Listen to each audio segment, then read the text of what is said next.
നമസ്കാരം, piece today YouTube ചാനലിലേക്ക് ഏവർക്കും സ്വാഗതം. സുഹൃത്തുക്കളെ, നമ്മൾ ഇന്ന് നോക്കാൻ പോകുന്നത് നമ്മുടെ സെക്രട്ടേറിയറ്റ് അറ്റൻഡർ പ്രിലിമിനറി എക്സാമിന്റെ stage 2 detailed related facts part 2 ആണ്. സുഹൃത്തുക്കൾ ശ്രദ്ധിക്കുക, secretariat attender preliminary exam stage 2 detailed related facts part 2 ആണ്. ക്ലാസ്സിലേക്ക് പോകുന്നതിന് മുമ്പ് ഈ വീഡിയോ കാണുന്ന എല്ലാ സുഹൃത്തുക്കളും നമ്മുടെ ചാനൽ ഒന്ന് സബ്സ്ക്രൈബ് ചെയ്ത് സഹായിക്കുക. അതിനോടൊപ്പം തന്നെ നിങ്ങളുടെ സുഹൃത്തുക്കൾ എല്ലാവർക്കും നമ്മുടെ ചാനലിന്റെ ലിങ്ക് ഒന്ന് അയച്ചു കൊടുക്കുക.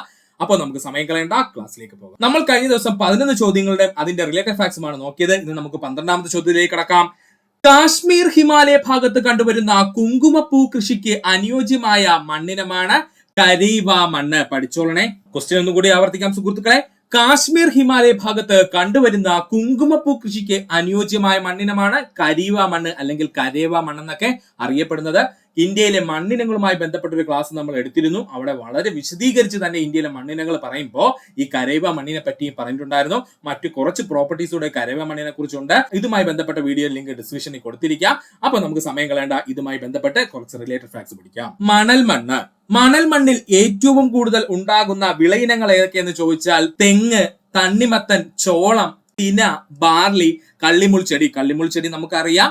അപ്പോ മണൽ മണ്ണിൽ ഏറ്റവും കൂടുതൽ ഉൽപാദന ശേഷിയുള്ള വിളയിനങ്ങൾ ഏതൊക്കെയെന്ന് ചോദിച്ചാൽ തെങ്ങ്, തണ്ണിമത്തൻ, ചോളം, തിന, ബാർലി, കള്ളിമുൾ ചെടി നമുക്ക് എല്ലാവർക്കും അറിയാവുന്ന പോയിന്റ് ആണ്. എക്കൽ മണ്ണിൽ ഏറ്റവും കൂടുതൽ കൃഷി ചെയ്യുന്ന കാർഷിക വിളകളാണ് നെല്ല്, പുകയില, ഗോതമ്പ്, ചണം, കരിമ്പ് എന്നിവ.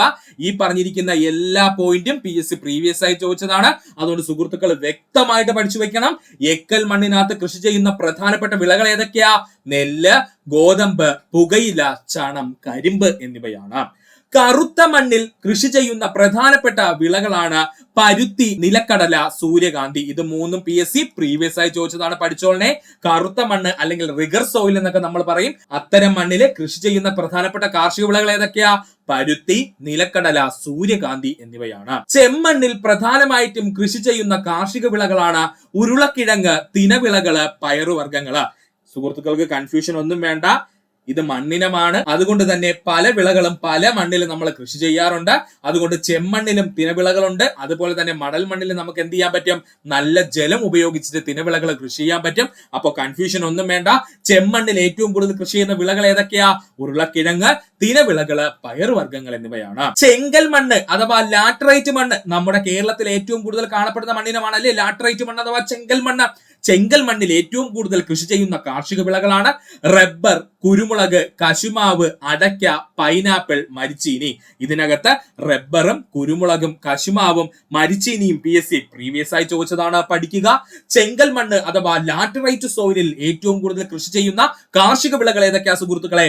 റബ്ബർ, കുരുമുളക്, കശുമാവ്, അടയ്ക്ക, പൈനാപ്പിൾ, മരിച്ചീനി എന്നിവയാണ്. പീറ്റ് മണ്ണിൽ ഏറ്റവും കൂടുതൽ കൃഷി ചെയ്യുന്ന കാർഷിക വിളകളാണ് ബീട്രൂട്ട്, ക്യാരറ്റ്, ഉള്ളി, സെലറി എന്നിവ. പഠിച്ചോളണേ. പീറ്റ് മണ്ണില് ഏറ്റവും കൂടുതൽ കൃഷി ചെയ്യുന്ന കാർഷിക വിളകൾ ഏതാ?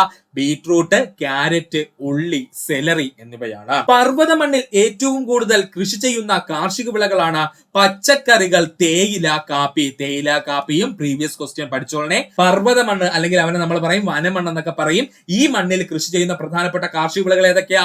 പച്ചക്കറി, തേയില, കാപ്പി എന്നിവയാണ്. ഒന്നുകൂടി പറയാം സുഹൃത്തുക്കളെ, ശ്രദ്ധിക്കുക. മണൽ മണ്ണിൽ ഏറ്റവും കൂടുതൽ കൃഷി ചെയ്യുന്ന കാർഷിക വിളകളാണ് തെങ്ങ്, തണ്ണിമത്തൻ, ചോളം, തിന, ബാർലി, കള്ളിമുൾ ചെടി നമുക്ക് ഓൾറെഡി അറിയാം. പിന്നെ തെങ്ങ് എന്ന് പറയുന്നത് നമുക്കറിയാലേ, നമ്മുടെ കേരളത്തിലെ തീരപ്രദേശ മേഖല കൂടുതലായിട്ടും കാണപ്പെടുന്ന മണ്ണിന് മണൽ മണ്ണാണ്. ആ മണൽ മണ്ണിൽ തെങ്ങ് നന്നായിട്ട് വളരുന്നുണ്ട്. അപ്പൊ നമുക്ക് പറയാം മണൽ മണ്ണിൽ ഏറ്റവും കൂടുതൽ കൃഷി ചെയ്യുന്ന വിളകൾ ഏതൊക്കെയാ? തെങ്ങ്, തണ്ണിമത്തൻ, ചോളം, തിന, ബാർലി, കള്ളിമുൾ ചെടി. എക്കൽ മണ്ണിൽ ഏറ്റവും കൂടുതൽ കൃഷി ചെയ്യുന്ന കാർഷിക വിളകളാണ് നെല്ല്, പുകയില, ഗോതമ്പ്, ചണം, കരിമ്പ് എന്നിവ. കറുത്ത മണ്ണ് അഥവാ റിഗർ സോയിൽ ഏറ്റവും കൂടുതൽ കൃഷി ചെയ്യുന്ന കാർഷിക വിളകളാണ് പരുത്തി, നിലക്കടല, സൂര്യകാന്തി. ചെമ്മണ്ണിൽ ഏറ്റവും കൂടുതൽ കൃഷി ചെയ്യുന്ന കാർഷിക വിളകളാണ് ഉരുളക്കിഴങ്ങ്, തിനവിളകൾ, പയറുവർഗ്ഗങ്ങൾ എന്നിവ. ചെങ്കൽ മണ്ണ് അഥവാ ലാറ്ററൈറ്റ് മണ്ണിൽ ഏറ്റവും കൂടുതൽ കൃഷി ചെയ്യുന്ന കാർഷിക വിളകളാണ് റബ്ബർ, കുരുമുളക്, കശുമാവ്, അടയ്ക്ക, പൈനാപ്പിൾ, മരിച്ചീനി എന്നിവ. പീറ്റ് മണ്ണിൽ ഏറ്റവും കൂടുതൽ കൃഷി ചെയ്യുന്ന കാർഷിക വിളകളാണ് ബീട്രൂട്ട്, ക്യാരറ്റ്, ഉള്ളി, സെലറി എന്നിവ. പർവ്വത മണ്ണിൽ ഏറ്റവും കൂടുതൽ കൃഷി ചെയ്യുന്ന കാർഷിക വിളകളാണ് പച്ചക്കറികൾ, തേയില, കാപ്പി എന്നിവ. 13ാമത്തെ ചോദ്യം. ദേശീയ ഹരിത ട്രൈബ്യൂണൽ നിയമം മൂലം നിയന്ത്രിച്ച ഖനന പ്രവർത്തനം ഏതാണ്? ശരിയായ ഉത്തരം option C, rat hole mining ആണ്. ദേശീയ ഹരിത ട്രൈബ്യൂണലിന്റെ നിയമം മൂലം നിയന്ത്രിച്ച ഖനന പ്രവർത്തനം ഏതാണ്? റാറ്റ് ഹോൾ മൈനിങ് ആണ്. ദേശീയ ഹരിത ട്രൈബ്യൂണൽ നിലവിൽ വന്ന വർഷം 2010 ഒക്ടോബർ മാസം 18 പഠിച്ചോളനെ. ഉറപ്പായിട്ടും അടുത്ത സ്റ്റേജ് എക്സാമിന് നമുക്കിത് പ്രതീക്ഷിക്കാം. ദേശീയ ഹരിത ട്രൈബ്യൂണൽ നിലവിൽ വന്ന വർഷം 2010 ഒക്ടോബർ മാസം 18. ദേശീയ ഹരിത ട്രൈബ്യൂണലിന്റെ ആസ്ഥാനം ഡൽഹിയാണ്. ദേശീയ ഹരിത ട്രൈബ്യൂണലിന്റെ ആസ്ഥാനം എവിടെയാ സുഹൃത്തുക്കളെ? ഡൽഹിയാണ്. ദേശീയ ഹരിത ട്രൈബ്യൂണൽ 2010 NGT ആക്ട് പ്രകാരം നിലവിൽ വന്ന പ്രത്യേക ജുഡീഷ്യറി ബോഡിയാണ്. അപ്പോൾ ദേശീയ ഹരിത ട്രൈബ്യൂണൽ നിലവിൽ വരുന്നതിന് കാരണമായ ആക്ട് ഏതാ? 2010 നാഷണൽ ഗ്രീൻ ട്രൈബ്യൂണൽ ആക്ട് ആണ്. അതുപോലെ ഇതെന്ന് പറയുന്നത് ഒരു ജുഡീഷ്യറി ബോഡിയാണ്, അതുകൂടെ ഓർത്തു വെക്കുക. ദേശീയ ഹരിത ട്രൈബ്യൂണൽ പ്രവർത്തനങ്ങളെ ചോദ്യം ചെയ്യുവാനുള്ള അവകാശം സുപ്രീം കോടതിക്കാണ്. ദേശീയ ഹരിത ട്രൈബ്യൂണലിന്റെ പ്രവർത്തനങ്ങളെ ചോദ്യം ചെയ്യുവാനുള്ള അവകാശം ആർക്കാ? സുപ്രീം കോടതിക്കാണ്. ഇപ്പോഴത്തെ ദേശീയ ഹരിത ട്രൈബ്യൂണൽ ചെയർമാനാണ് ജസ്റ്റിസ് പ്രകാശ് ശ്രീവാസ്തവ. പഠിച്ചോളനെ, ഇപ്പോഴത്തെ ദേശീയ ഹരിത ട്രൈബ്യൂണൽ ചെയർമാൻ ആരാ? ജസ്റ്റിസ് പ്രകാശ് ശ്രീവാസ്തവയാണ്. അതുകൂടെ ഒന്ന് പഠിച്ചു വെക്കുക. ഒന്നുകൂടി പറയാം സുഹൃത്തുക്കളെ, ശ്രദ്ധിക്കുക. ദേശീയ ഹരിത ട്രൈബ്യൂണലിനെ പറ്റിയാണ് നമ്മൾ പറഞ്ഞുകൊണ്ടിരുന്നത്. ദേശീയ ഹരിത ട്രൈബ്യൂണൽ നിലവിൽ വന്ന വർഷം 2010 ഒക്ടോബർ മാസം 18. ദേശീയ ഹരിത ട്രൈബ്യൂണലിന്റെ ആസ്ഥാനം ന്യൂഡൽഹിയാണ്. ദേശീയ ഹരിത ട്രൈബ്യൂണൽ 2010 NGT ആക്ട് പ്രകാരം നിലവിൽ വന്നു. ഇതൊരു പ്രത്യേക ജുഡീഷ്യറി ബോഡി കൂടിയാണ്. ദേശീയ ഹരിത ട്രൈബ്യൂണലിന്റെ പ്രവർത്തനങ്ങളെ ചോദ്യം ചെയ്യാനുള്ള അവകാശം ആർക്കാ? സുപ്രീം കോടതിക്കാണ്. ഇപ്പോഴത്തെ ദേശീയ ഹരിത ട്രൈബ്യൂണൽ ചെയർമാൻ ആരാണ്? ജസ്റ്റിസ് പ്രകാശ് ശ്രീവാസ്തവയ്ക്കാണ്. അതുകൂടെ പഠിക്കുക. പരിസ്ഥിതി, വനങ്ങൾ, മറ്റു പ്രകൃതി വിഭവങ്ങൾ എന്നിവയുടെ സംരക്ഷണവുമായി ബന്ധപ്പെട്ട കേസുകൾക്ക് ഫലപ്രദവും വേഗത്തിലുള്ളതുമായ തീർപ്പാക്കലിനായി 2010 NGT നിയമത്തിന് കീഴിൽ രൂപീകരിച്ച ഒരു പ്രത്യേക സ്ഥാപനമാണ് ദേശീയ ഹരിത ട്രൈബ്യൂണൽ എന്ന പേരിൽ അറിയപ്പെടുന്നത്. പഠിച്ചോളനെ. അപ്പോൾ എന്താണ് ദേശീയ ഹരിത ട്രൈബ്യൂണൽ എന്ന് ആരെങ്കിലും ചോദിച്ചു കഴിഞ്ഞാൽ പറയുക, പരിസ്ഥിതി, വനങ്ങൾ, മറ്റു പ്രകൃതി വിഭവങ്ങൾ എന്നിവയുടെ സംരക്ഷണവുമായി ബന്ധപ്പെട്ട കേസുകൾക്കും ഫലപ്രദമായ രീതിയിൽ അതുപോലെ തന്നെ വേഗത്തിലും തീർപ്പാക്കലിനായിട്ട് 2010 NGT നിയമത്തിന് കീഴിൽ രൂപീകരിച്ച ഒരു പ്രത്യേക സ്ഥാപനമാണ് ദേശീയ ഹരിത ട്രൈബ്യൂണൽ എന്ന പേരിൽ അറിയപ്പെടുന്നത്. ലോകത്തിൽ ആദ്യമായി ദേശീയ ഹരിത ട്രൈബ്യൂണൽ രൂപീകരിച്ച രാജ്യം ഓസ്ട്രേലിയയാണ്. Important point. ലോകത്തിൽ ആദ്യമായിട്ട് ദേശീയ ഹരിത ട്രൈബ്യൂണൽ രൂപീകരിച്ച രാജ്യം ഓസ്ട്രേലിയയാണ്. രണ്ടാമത് ന്യൂസിലാൻഡ് ആണ്. പഠിച്ചോളനെ. ലോകത്ത് രണ്ടാമതായിട്ട് ദേശീയ ഹരിത ട്രൈബ്യൂണൽ രൂപീകരിച്ച രാജ്യം ഏതാ? അത് ന്യൂസിലാൻഡ് ആണ്. ലോകത്ത് മൂന്നാമതായി ദേശീയ ഹരിത ട്രൈബ്യൂണൽ സ്ഥാപിക്കുന്നതും ആദ്യത്തെ വികസന രാജ്യവും എന്ന് ചോദിച്ചാൽ അത് ഇന്ത്യയാണ്. കൺഫ്യൂഷൻ വേണ്ട, സിമ്പിൾ ആയിട്ട് പറഞ്ഞു തരാം. മൂന്നാമതായിട്ട് ലോകത്ത് ദേശീയ ഹരിത ട്രൈബ്യൂണൽ സ്ഥാപിക്കുന്ന രാജ്യം ചോദിച്ചാൽ അത് ഇന്ത്യയാണ്. ഇനി ആദ്യമായിട്ടൊരു വികസന രാജ്യം ലോകത്ത് ആദ്യമായിട്ട് ഒരു ദേശീയ ഹരിത ട്രൈബ്യൂണൽ ആരംഭിച്ചു. അത് ആര് തന്നെയാ? നമ്മുടെ ഇന്ത്യ തന്നെയാണ്. കാര്യം നമ്മുടെ ഇന്ത്യ വികസിത രാജ്യമാണോ? ഇല്ല, നമ്മുടെ ഇന്ത്യ വികസന രാജ്യമാണ്. അതായത് വികസനത്തിലേക്ക് കുതിച്ചുകൊണ്ടിരിക്കുന്ന രാജ്യമാണ് നമ്മുടെ ഇന്ത്യ എന്ന് പറയുന്നത്. അതുകൊണ്ടാണ് എടുത്തു പറഞ്ഞത്. ചിലപ്പോൾ കൺഫ്യൂഷൻ ഉണ്ടാകും. ലോകത്ത് ആദ്യമായിട്ടൊരു വികസന രാജ്യം ദേശീയ ഹരിത ട്രൈബ്യൂണൽ കൊണ്ടുവന്നു. അതാരാ? നമ്മുടെ ഇന്ത്യയാണ്. ഒന്നുകൂടി പറയാം സുഹൃത്തുക്കളെ, ശ്രദ്ധിക്കുക. എന്താ ദേശീയ ഹരിത ട്രൈബ്യൂണൽ എന്ന് പറഞ്ഞു കഴിഞ്ഞാൽ പരിസ്ഥിതി, വനങ്ങൾ, മറ്റു പ്രകൃതി വിഭവങ്ങൾ എന്നിവയുടെ സംരക്ഷണവുമായി ബന്ധപ്പെട്ട കേസുകൾക്ക് ഫലപ്രദവും വേഗത്തിലുമുള്ള തീർപ്പാക്കലിനായി 2010 NGT നിയമത്തിന് കീഴിൽ രൂപീകരിച്ച ഒരു പ്രത്യേക സ്ഥാപനമാണ് ദേശീയ ഹരിത ട്രൈബ്യൂണൽ എന്ന് പറയുന്നത്. ലോകത്തിൽ ആദ്യമായി ദേശീയ ഹരിത ട്രൈബ്യൂണൽ രൂപീകരിച്ച രാജ്യം ഏതാ?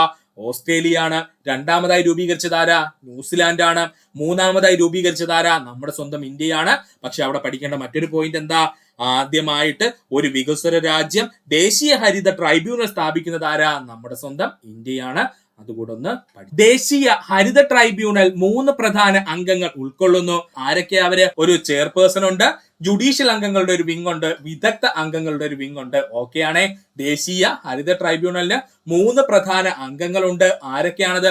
ഒരു ചെയർപേഴ്സൺ ഉണ്ട്, പിന്നെ ജുഡീഷ്യൽ കാര്യങ്ങൾ, നിയമപരമായിട്ടുള്ള കാര്യങ്ങൾ പഠിക്കുന്നതിന് വേണ്ടിയിട്ട് ഒരു ജുഡീഷ്യൽ അംഗങ്ങളുടെ സെറ്റ് ഉണ്ട്. അതുപോലെ ഒരു പ്രദേശത്തെ കുറിച്ച് പഠിക്കുന്നതിന് വേണ്ടി വിദഗ്ധ സംഘങ്ങളുടെ ഒരു അംഗവുമുണ്ട്. ഇങ്ങനെ 3 അംഗങ്ങൾ ചേർന്നതാണ് എന്തെന്ന് പറയുന്നത്? ഒരു ദേശീയ ഹരിത ട്രൈബ്യൂണൽ എന്ന് പറയുന്നത്. NGTയിൽ കുറഞ്ഞത് 10ഉം പരമാവധി 20ഉം മുഴുവൻ സമയ ജുഡീഷ്യൽ അംഗങ്ങളും വിദഗ്ധ അംഗങ്ങളും ഉണ്ടായിരിക്കണം. ഇമ്പോർട്ടന്റ് ആണ്. അതായത് ഒരു NGT എപ്പോഴും 10ലും പരമാവധി 20നും ഇടയ്ക്ക് മുഴുവൻ സമയ ജുഡീഷ്യൽ അംഗങ്ങളും വിദഗ്ധ അംഗങ്ങളും ഉണ്ടായിരിക്കണം. NGT അംഗങ്ങളുടെ കാലാവധി എന്ന് പറയുന്നത് 5 വർഷമാണ്. പഠിച്ചോളനെ, ദേശീയ ഹരിത ട്രൈബ്യൂണലിലെ അംഗങ്ങളുടെ കാലാവധി എത്രയാ? 5 വർഷമാണ്. NGT അഥവാ ദേശീയ ഹരിത ട്രൈബ്യൂണലിന്റെ ചെയർമാനെ നിയമിക്കുന്നത് കേന്ദ്ര സർക്കാരിന്റെ നിർദ്ദേശപ്രകാരം സുപ്രീം കോടതി ചീഫ് ജസ്റ്റിസ്. പഠിച്ചോളനെ, ഇമ്പോർട്ടന്റ് ആണ്, അല്ലാതെ പ്രസിഡന്റ് അല്ല, ശ്രദ്ധിച്ചു പഠിക്കണം.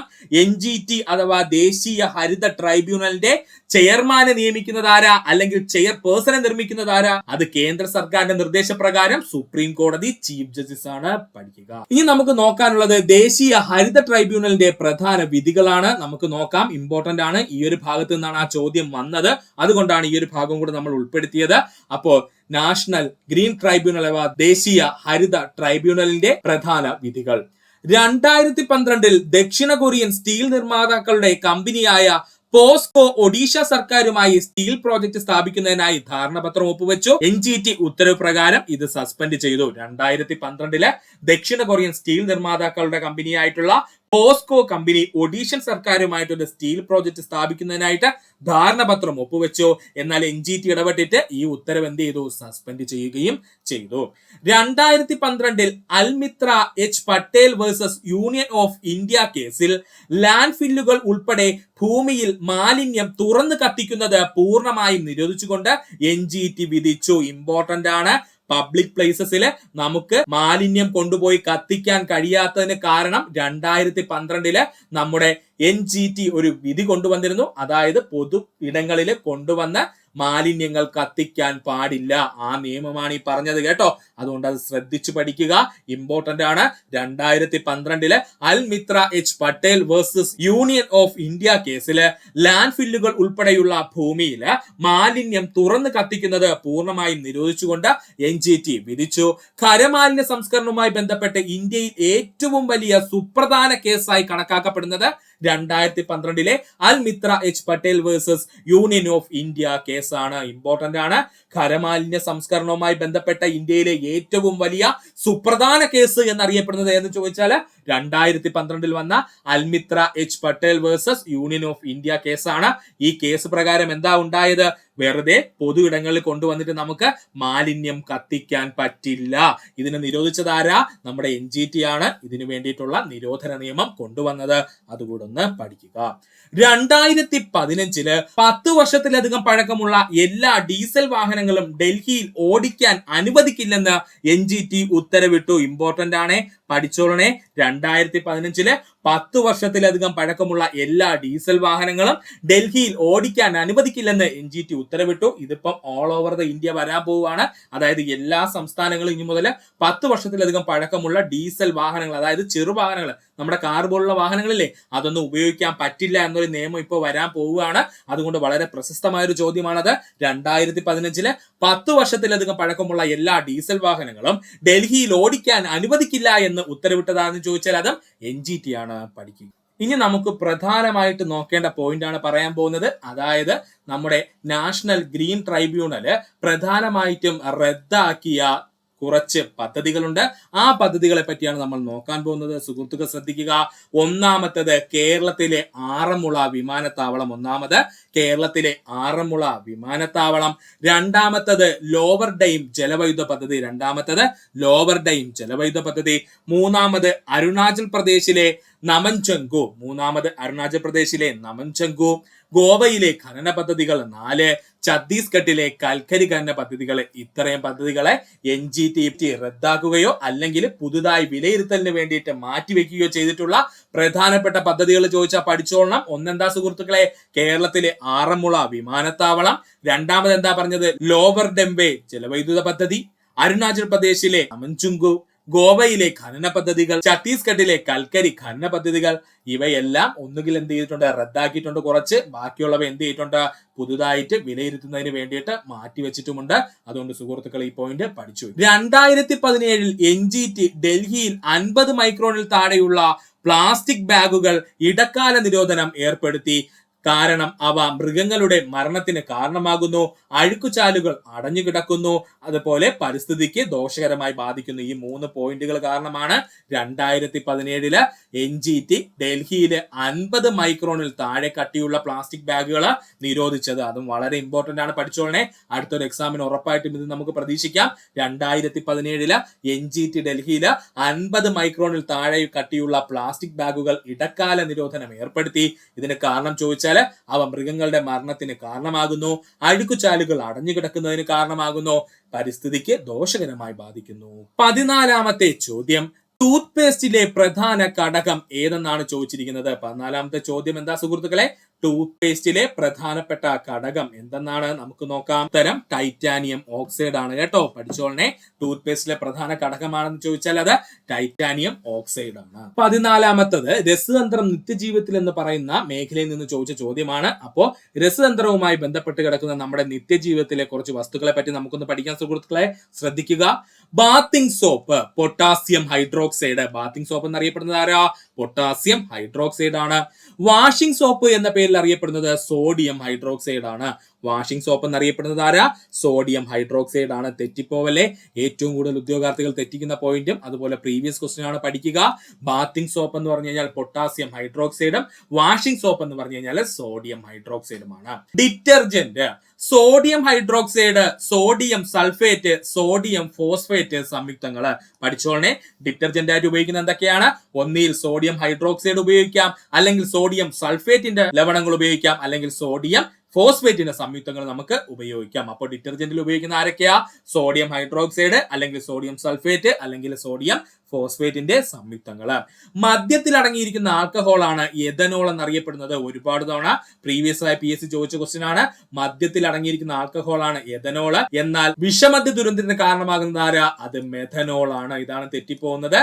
മദ്യത്തിൽ അടങ്ങിയിരിക്കുന്ന ആൽക്കഹോൾ ചോദിച്ചു കഴിഞ്ഞാൽ അത് എഥനോളും, എന്നാൽ വിഷമദ്യ ദുരന്തത്തിന് കാരണമാകുന്ന ആൽക്കഹോൾ എന്ന് ചോദിച്ചാൽ അത് മെഥനോളുമാണ്. അപ്പക്കാരം എന്ന് പറയുന്നത് സോഡിയം ബൈകാർബണേറ്റ് അഥവാ NaHCO3. ഇതൂടെ പഠിച്ചു വെച്ചോളണേ. അപ്പക്കാരം എന്ന് പറഞ്ഞു കഴിഞ്ഞാൽ സോഡിയം ബൈകാർബണേറ്റ് ആണ് അഥവാ NaHCO3 ആണ്. വിനാഗിരി എന്ന് പറഞ്ഞാൽ നമുക്ക് എല്ലാവർക്കും അറിയാം അസറ്റിക് ആസിഡ്, അല്ലെങ്കിൽ അവനൊരു മറ്റൊരു പേരുണ്ട്, എന്താണ്? Ethanoic acid. പഠിച്ചോളണേ. വിനാഗിരിയിൽ അടങ്ങിയിരിക്കുന്ന ആസിഡ് എന്നറിയപ്പെടുന്നത് അസറ്റിക് ആസിഡ്, അല്ലെങ്കിൽ മറ്റൊരു പേരെന്താ? Ethanoic acid. ഒന്നുകൂടി പറയാം സുഹൃത്തുക്കളെ, ശ്രദ്ധിക്കുക. ബാത്തിങ് സോപ്പ് എന്നറിയപ്പെടുന്നത് പൊട്ടാസ്യം ഹൈഡ്രോക്സൈഡ്, വാഷിംഗ് സോപ്പ് എന്നറിയപ്പെടുന്നത് സോഡിയം ഹൈഡ്രോക്സൈഡ്, ഡിറ്റർജന്റ് നിർമ്മിക്കാൻ ഉപയോഗിക്കുന്നത് സോഡിയം ഹൈഡ്രോക്സൈഡ്, അല്ലെങ്കിൽ സോഡിയം സൾഫേറ്റ്, അല്ലെങ്കിൽ സോഡിയം ഫോസ്ഫേറ്റ് സംയുക്തങ്ങൾ. മദ്യത്തിൽ അടങ്ങിയിരിക്കുന്ന ആൽക്കഹോൾ എഥനോൾ ആണ്, എന്നാൽ വിഷമദ്യ ദുരന്തത്തിന് കാരണമാവുന്ന ആൽക്കഹോൾ എന്നറിയപ്പെടുന്നത് മെഥനോൾ ആണ്.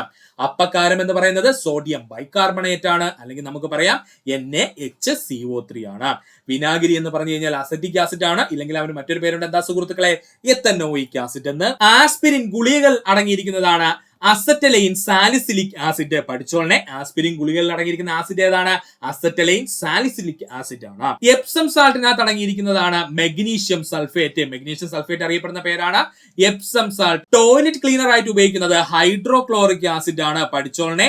ടോയ്ലറ്റ് ക്ലീനർ ആയിട്ട് ഉപയോഗിക്കുന്നത് ഏതാണ്? ഹൈഡ്രോക്ലോറിക് ആസിഡ് ആണ്. അതുകൊണ്ടാണ് ഈ ടോയ്ലറ്റ് ക്ലീനർ ഒക്കെ നമ്മുടെ ശരീരത്തിൽ വീണാൽ പൊള്ളൽ ഉണ്ടാവാനുള്ള കാരണം കേട്ടോ. അപ്പോൾ ടോയ്ലറ്റ് ക്ലീനർ ആയിട്ട് ഉപയോഗിക്കുന്ന ആരെയാണ്? ഹൈഡ്രോക്ലോറിക് ആസിഡിനെയാണ്. ഹാൻഡ് സാനിറ്റൈസർ ആയിട്ട് ഉപയോഗിക്കുന്നത് ഐസോപ്രോപ്പൈൽ ആൽക്കഹോൾ ആണ്. പഠിച്ചോളനെ. ഹാൻഡ് സാനിറ്റൈസർ ആയിട്ട് ഉപയോഗിക്കുന്നത് ആരെയാ? ഐസോപ്രോപ്പൈൽ ആൽക്കഹോളിനെയാണ്. എലിവിഷമായിട്ട് ഉപയോഗിക്കുന്നത് സിങ്ക് ഫോസ്ഫേറ്റ്. ഒരുപാട് തവണ PSC പ്രീവിയസ് ആയി ചോദിച്ചതാണ്. എലിവിഷമായിട്ട് ഉപയോഗിക്കുന്നത് ആരെയാ? സിങ്ക് ഫോസ്ഫേറ്റിനെയാണ്. ഡിയോഡറന്റുകളിൽ ഉപയോഗിക്കുന്നത് അലുമിനിയം ക്ലോറോ ഹൈഡ്രേറ്റ് ആണ്. പഠിച്ചോളണേ.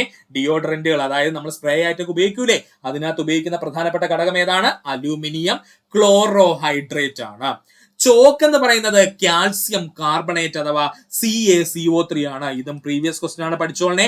ചോക്ക് എന്ന് പറഞ്ഞു കഴിഞ്ഞാൽ കാൽസ്യം കാർബണേറ്റ് അഥവാ CaCO3 ആണ്. Ajinomoto monosodium glutamate. നമുക്ക് എല്ലാവർക്കും അറിയാം അജിനോമോട്ടോ എന്താണ്? മോണോസോഡിയം ഗ്ലൂട്ടാമേറ്റ് ആണ്. ഒന്നുകൂടി പറയാം സുഹൃത്തുക്കളെ, ശ്രദ്ധിക്കുക. ആസ്പിരിനിൽ അടങ്ങിയിരിക്കുന്ന ആസിഡ് എന്ന് ചോദിച്ചാൽ അത് അസറ്റലൈൻ സാലിസിലിക് ആസിഡ്, അല്ലെങ്കിൽ ആസ്പിരിൻ എന്ന് പറയുന്നത് കെമിക്കൽ എന്താണ്? അസറ്റലൈൻ സാലിസിലിക് ആസിഡ് എന്ന് നമുക്ക് പറയാം. ഇനി എപ്സം സാൾട്ട് എന്ന് പറഞ്ഞു കഴിഞ്ഞാൽ മെഗ്നീഷ്യം സൾഫേറ്റ് ആണ്, അല്ലെങ്കിൽ MgSO4 ആണ്. ഇനി ടോയ്ലറ്റ് ക്ലീനർ ആയിട്ട് നമ്മൾ ഉപയോഗിക്കുന്നത് HCl അഥവാ ഹൈഡ്രോക്ലോറിക് ആസിഡ് ആണ്. ഇനി ഹാൻഡ് സാനിറ്റൈസർ ആയിട്ട് നമ്മൾ ഉപയോഗിക്കുന്നത് ഐസോപ്രോപ്പൈൽ ആൽക്കഹോൾ ആണ്. എലിവിഷമായിട്ട് ഉപയോഗിക്കുന്നത് സിങ്ക് ഫോസ്ഫേറ്റ് ആണ്. ഇനി ഡിയോഡറന്റുകൾ നമ്മൾ എന്താ ഉപയോഗിക്കുന്നത്? അലൂമിനിയം ക്ലോറോ ഹൈഡ്രേറ്റ് ആണ്. ചോക്കായിട്ട് നമ്മൾ ഉപയോഗിക്കുന്നത് കാൽസ്യം കാർബണേറ്റ് അല്ലെങ്കിൽ CaCO3 എന്ന് നമ്മൾ പറയും. അജിനോമോട്ടോ എന്ന് പറഞ്ഞു കഴിഞ്ഞാൽ മോണോസോഡിയം ഗ്ലൂട്ടാമേറ്റ് ആണ്. 15ാമത്തെ ചോദ്യം, മധ്യഘട്ടത്തിലോ കീഴ്ഘട്ടത്തിലോ അവസാദങ്ങളുടെ ഭാരം കാരണം വളഞ്ഞു പുളഞ്ഞൊഴുകുന്ന നദി സൃഷ്ടിക്കുന്ന ഭൂരൂപമാണ് ഓക്സ്ബോ തടാകങ്ങള്. മധ്യഘട്ടത്തിലോ കീഴ്ഘട്ടത്തിലോ അവസാദങ്ങളുടെ ഭാരം കാരണം വളഞ്ഞു പുളഞ്ഞൊഴുകുന്ന നദി സൃഷ്ടിക്കുന്ന ഭൂരൂപം അറിയപ്പെടുന്ന പേരെന്താണ്? ഓക്സ്ബോ തടാകങ്ങൾ എന്നാണ്. കേരളത്തിലെ ഏക ഓക്സ്ബോ തടാകം ഏതാ സുഹൃത്തുക്കളെ? അതാണ് വൈന്തല തടാകം. ഏതാണ്? വൈന്തല തടാകം. പഠിച്ചോളനെ. കേരളത്തിലെ ഏക ഓക്സ്ബോ തടാകം ഏതാണ്? അത് വൈന്തല തടാകമാണ്. ഏതാണ്? വൈന്തല തടാകമാണ്. അപ്പോ നമുക്ക് ഒരു നദിയുടെ ഘട്ടങ്ങൾ ഏതൊക്കെയെന്ന് നോക്കാം. പ്രധാനമായും ഒരു നദിയുടെ രൂപീകരണം മുതൽ പതനം വരെ 3 പ്രധാനപ്പെട്ട ഘട്ടങ്ങളുണ്ട്. ഇവയിൽ നിന്നാണ് PSC ഏറ്റവും കൂടുതൽ ചോദിക്കുന്നത്. പ്രീവിയസ് ക്വസ്റ്റ്യൻ ആയിട്ട് ചോദിക്കുന്നത് മൊത്തം ഈ മേഖലയിൽ നിന്നാണ്. ഒന്നാമത്തതാണ് യുവത്വ ഘട്ടം അല്ലെങ്കിൽ പ്രാഥമിക ഘട്ടം എന്നൊക്കെ പറയും. രണ്ടാമത്തതാണ് മധ്യഘട്ടം. മൂന്നാമത്തതാണ് വാർദ്ധക്യഘട്ടം. അപ്പൊ എന്തൊക്കെയാണ്? യുവത്വഘട്ടം, മധ്യഘട്ടം, വാർദ്ധക്യഘട്ടം എന്നിങ്ങനെ 3ആയിട്ട് ഒരു നദിയെ നമുക്ക് എന്ത് ചെയ്യാൻ പറ്റും? തരംതിരിക്കാൻ കഴിയും. ഓർക്കുക. ആദ്യമായി നമ്മൾ പോകുന്നത് യുവത്വഘട്ടത്തിലേക്കാണ്. നദിയുടെ വേഗത ഏറ്റവും കൂടിയ ഘട്ടം യുവത്വഘട്ടത്തിലായിരിക്കും. ഒരു നദിക്ക് അതിന്റെ ഏറ്റവും കൂടുതൽ വേഗത ലഭിക്കുന്നത്. ഇമ്പോർട്ടന്റ് പോയിന്റ് മറക്കരുത്. മലയോര പ്രദേശങ്ങളിലെ നദികളുടെ ഉറവിടത്തിൽ നിന്നും ആരംഭിക്കുന്നതാണ് യുവത്വഘട്ടം. എങ്ങനെയാണ്? മലയോര മേഖലയിലെ പ്രദേശങ്ങളിലെ നദികളുടെ ഉറവിടത്തിൽ നിന്ന് അല്ലെങ്കിൽ ഉറവയിൽ നിന്നും എന്താണ് ആരംഭിക്കുന്നതാണ് എന്തെന്ന് പറയുന്നത്? യുവത്വഘട്ടം എന്ന് പറയുന്നത്. നദികളുടെ വേഗതയും മണ്ണൊലിപ്പ് ശക്തിയും പരമാവധി വേഗം കൈവരിക്കുന്നത് ഈ ഘട്ടത്തിൽ വെച്ചാണ്. നദികളുടെ വേഗതയും മണ്ണൊലിപ്പും എന്തായിരിക്കും? വളരെ ശക്തമായിട്ടായിരിക്കും ഇവിടെ എന്ത് ചെയ്യുന്നത്? സംഭവിക്കുന്നത്.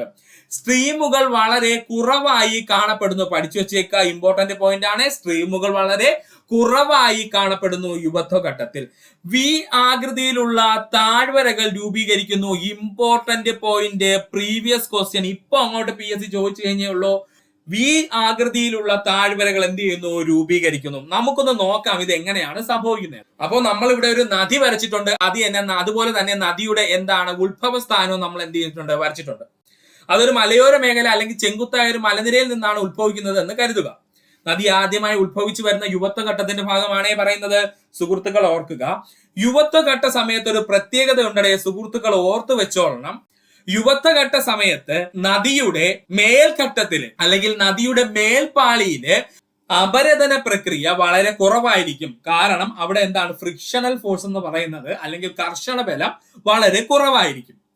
എന്നാൽ നദിയുടെ അടിയിലേക്ക് പോകും തോറും അടിയൊഴുക്ക് എങ്ങനെയായിരിക്കും? കൂടുതലായിരിക്കും. ഒന്നുകൂടെ ശ്രദ്ധിക്കുക. നദിയുടെ മേലൊഴുക്കിന് എന്തായിരിക്കും? കർഷണ ബലം വളരെ കുറവായിരിക്കും. കാരണം മേലൊഴുക്കിന് വളരെ ശക്തി കുറവായിരിക്കും. യുവത്വ നദി അല്ലെങ്കിൽ നദി ഒഴുകുന്ന സമയത്ത്, ഒഴുകി വരുന്ന സമയത്ത് അല്ലെങ്കിൽ തുടക്ക സമയത്ത് എന്താണ്? നദിക്ക് വേഗത വളരെ കൂടുതലാണെങ്കിലും അതിന്റെ യുവത്വഘട്ടമായതുകൊണ്ട് തന്നെ അവന്റെ ഏറ്റവും പുറംപാളി, ഏറ്റവും പുറത്തൂടെ ഒഴുകുന്ന നദിയുടെ എന്താണ്? ലെയറിന് എന്താണ്? വേഗത അല്ലെങ്കിൽ ഈ പറയുന്ന കർഷണ ബലം എന്താണ്? വളരെ കുറവായിരിക്കും. എങ്ങനെയാണ്? കർഷണ ബലം എന്താണ്? വളരെ കുറവായിരിക്കും. അതുകൊണ്ട് തന്നെ ആ ഒരു അപരദന പ്രവർത്തനം കൃത്യമായി അവിടെ നടക്കില്ല. അല്ലെങ്കിൽ ആ മലയിടുക്കിൽ നിന്നും മണ്ണിനെ അധികം ഈ മേലൊഴുക്ക് എന്ത് ചെയ്യത്തില്ല? വലിച്ചെടുത്തോണ്ട് വരൂല. ഇത് മാത്രം നിങ്ങൾ ഓർക്കുക. എന്നാൽ നദിയുടെ അടിത്തട്ടിലേക്ക് പോകുമ്പോൾ അവിടെ ആരുണ്ടടേ? ഈ പറഞ്ഞിരിക്കുന്ന അടിയൊഴുക്ക് അവിടെ ഇല്ലേടെ. ഒരു നദിക്ക് 2 ഉണ്ട്, മേലൊഴുക്കുണ്ട് അടിയൊഴുക്കുണ്ടെന്ന് പറഞ്ഞു.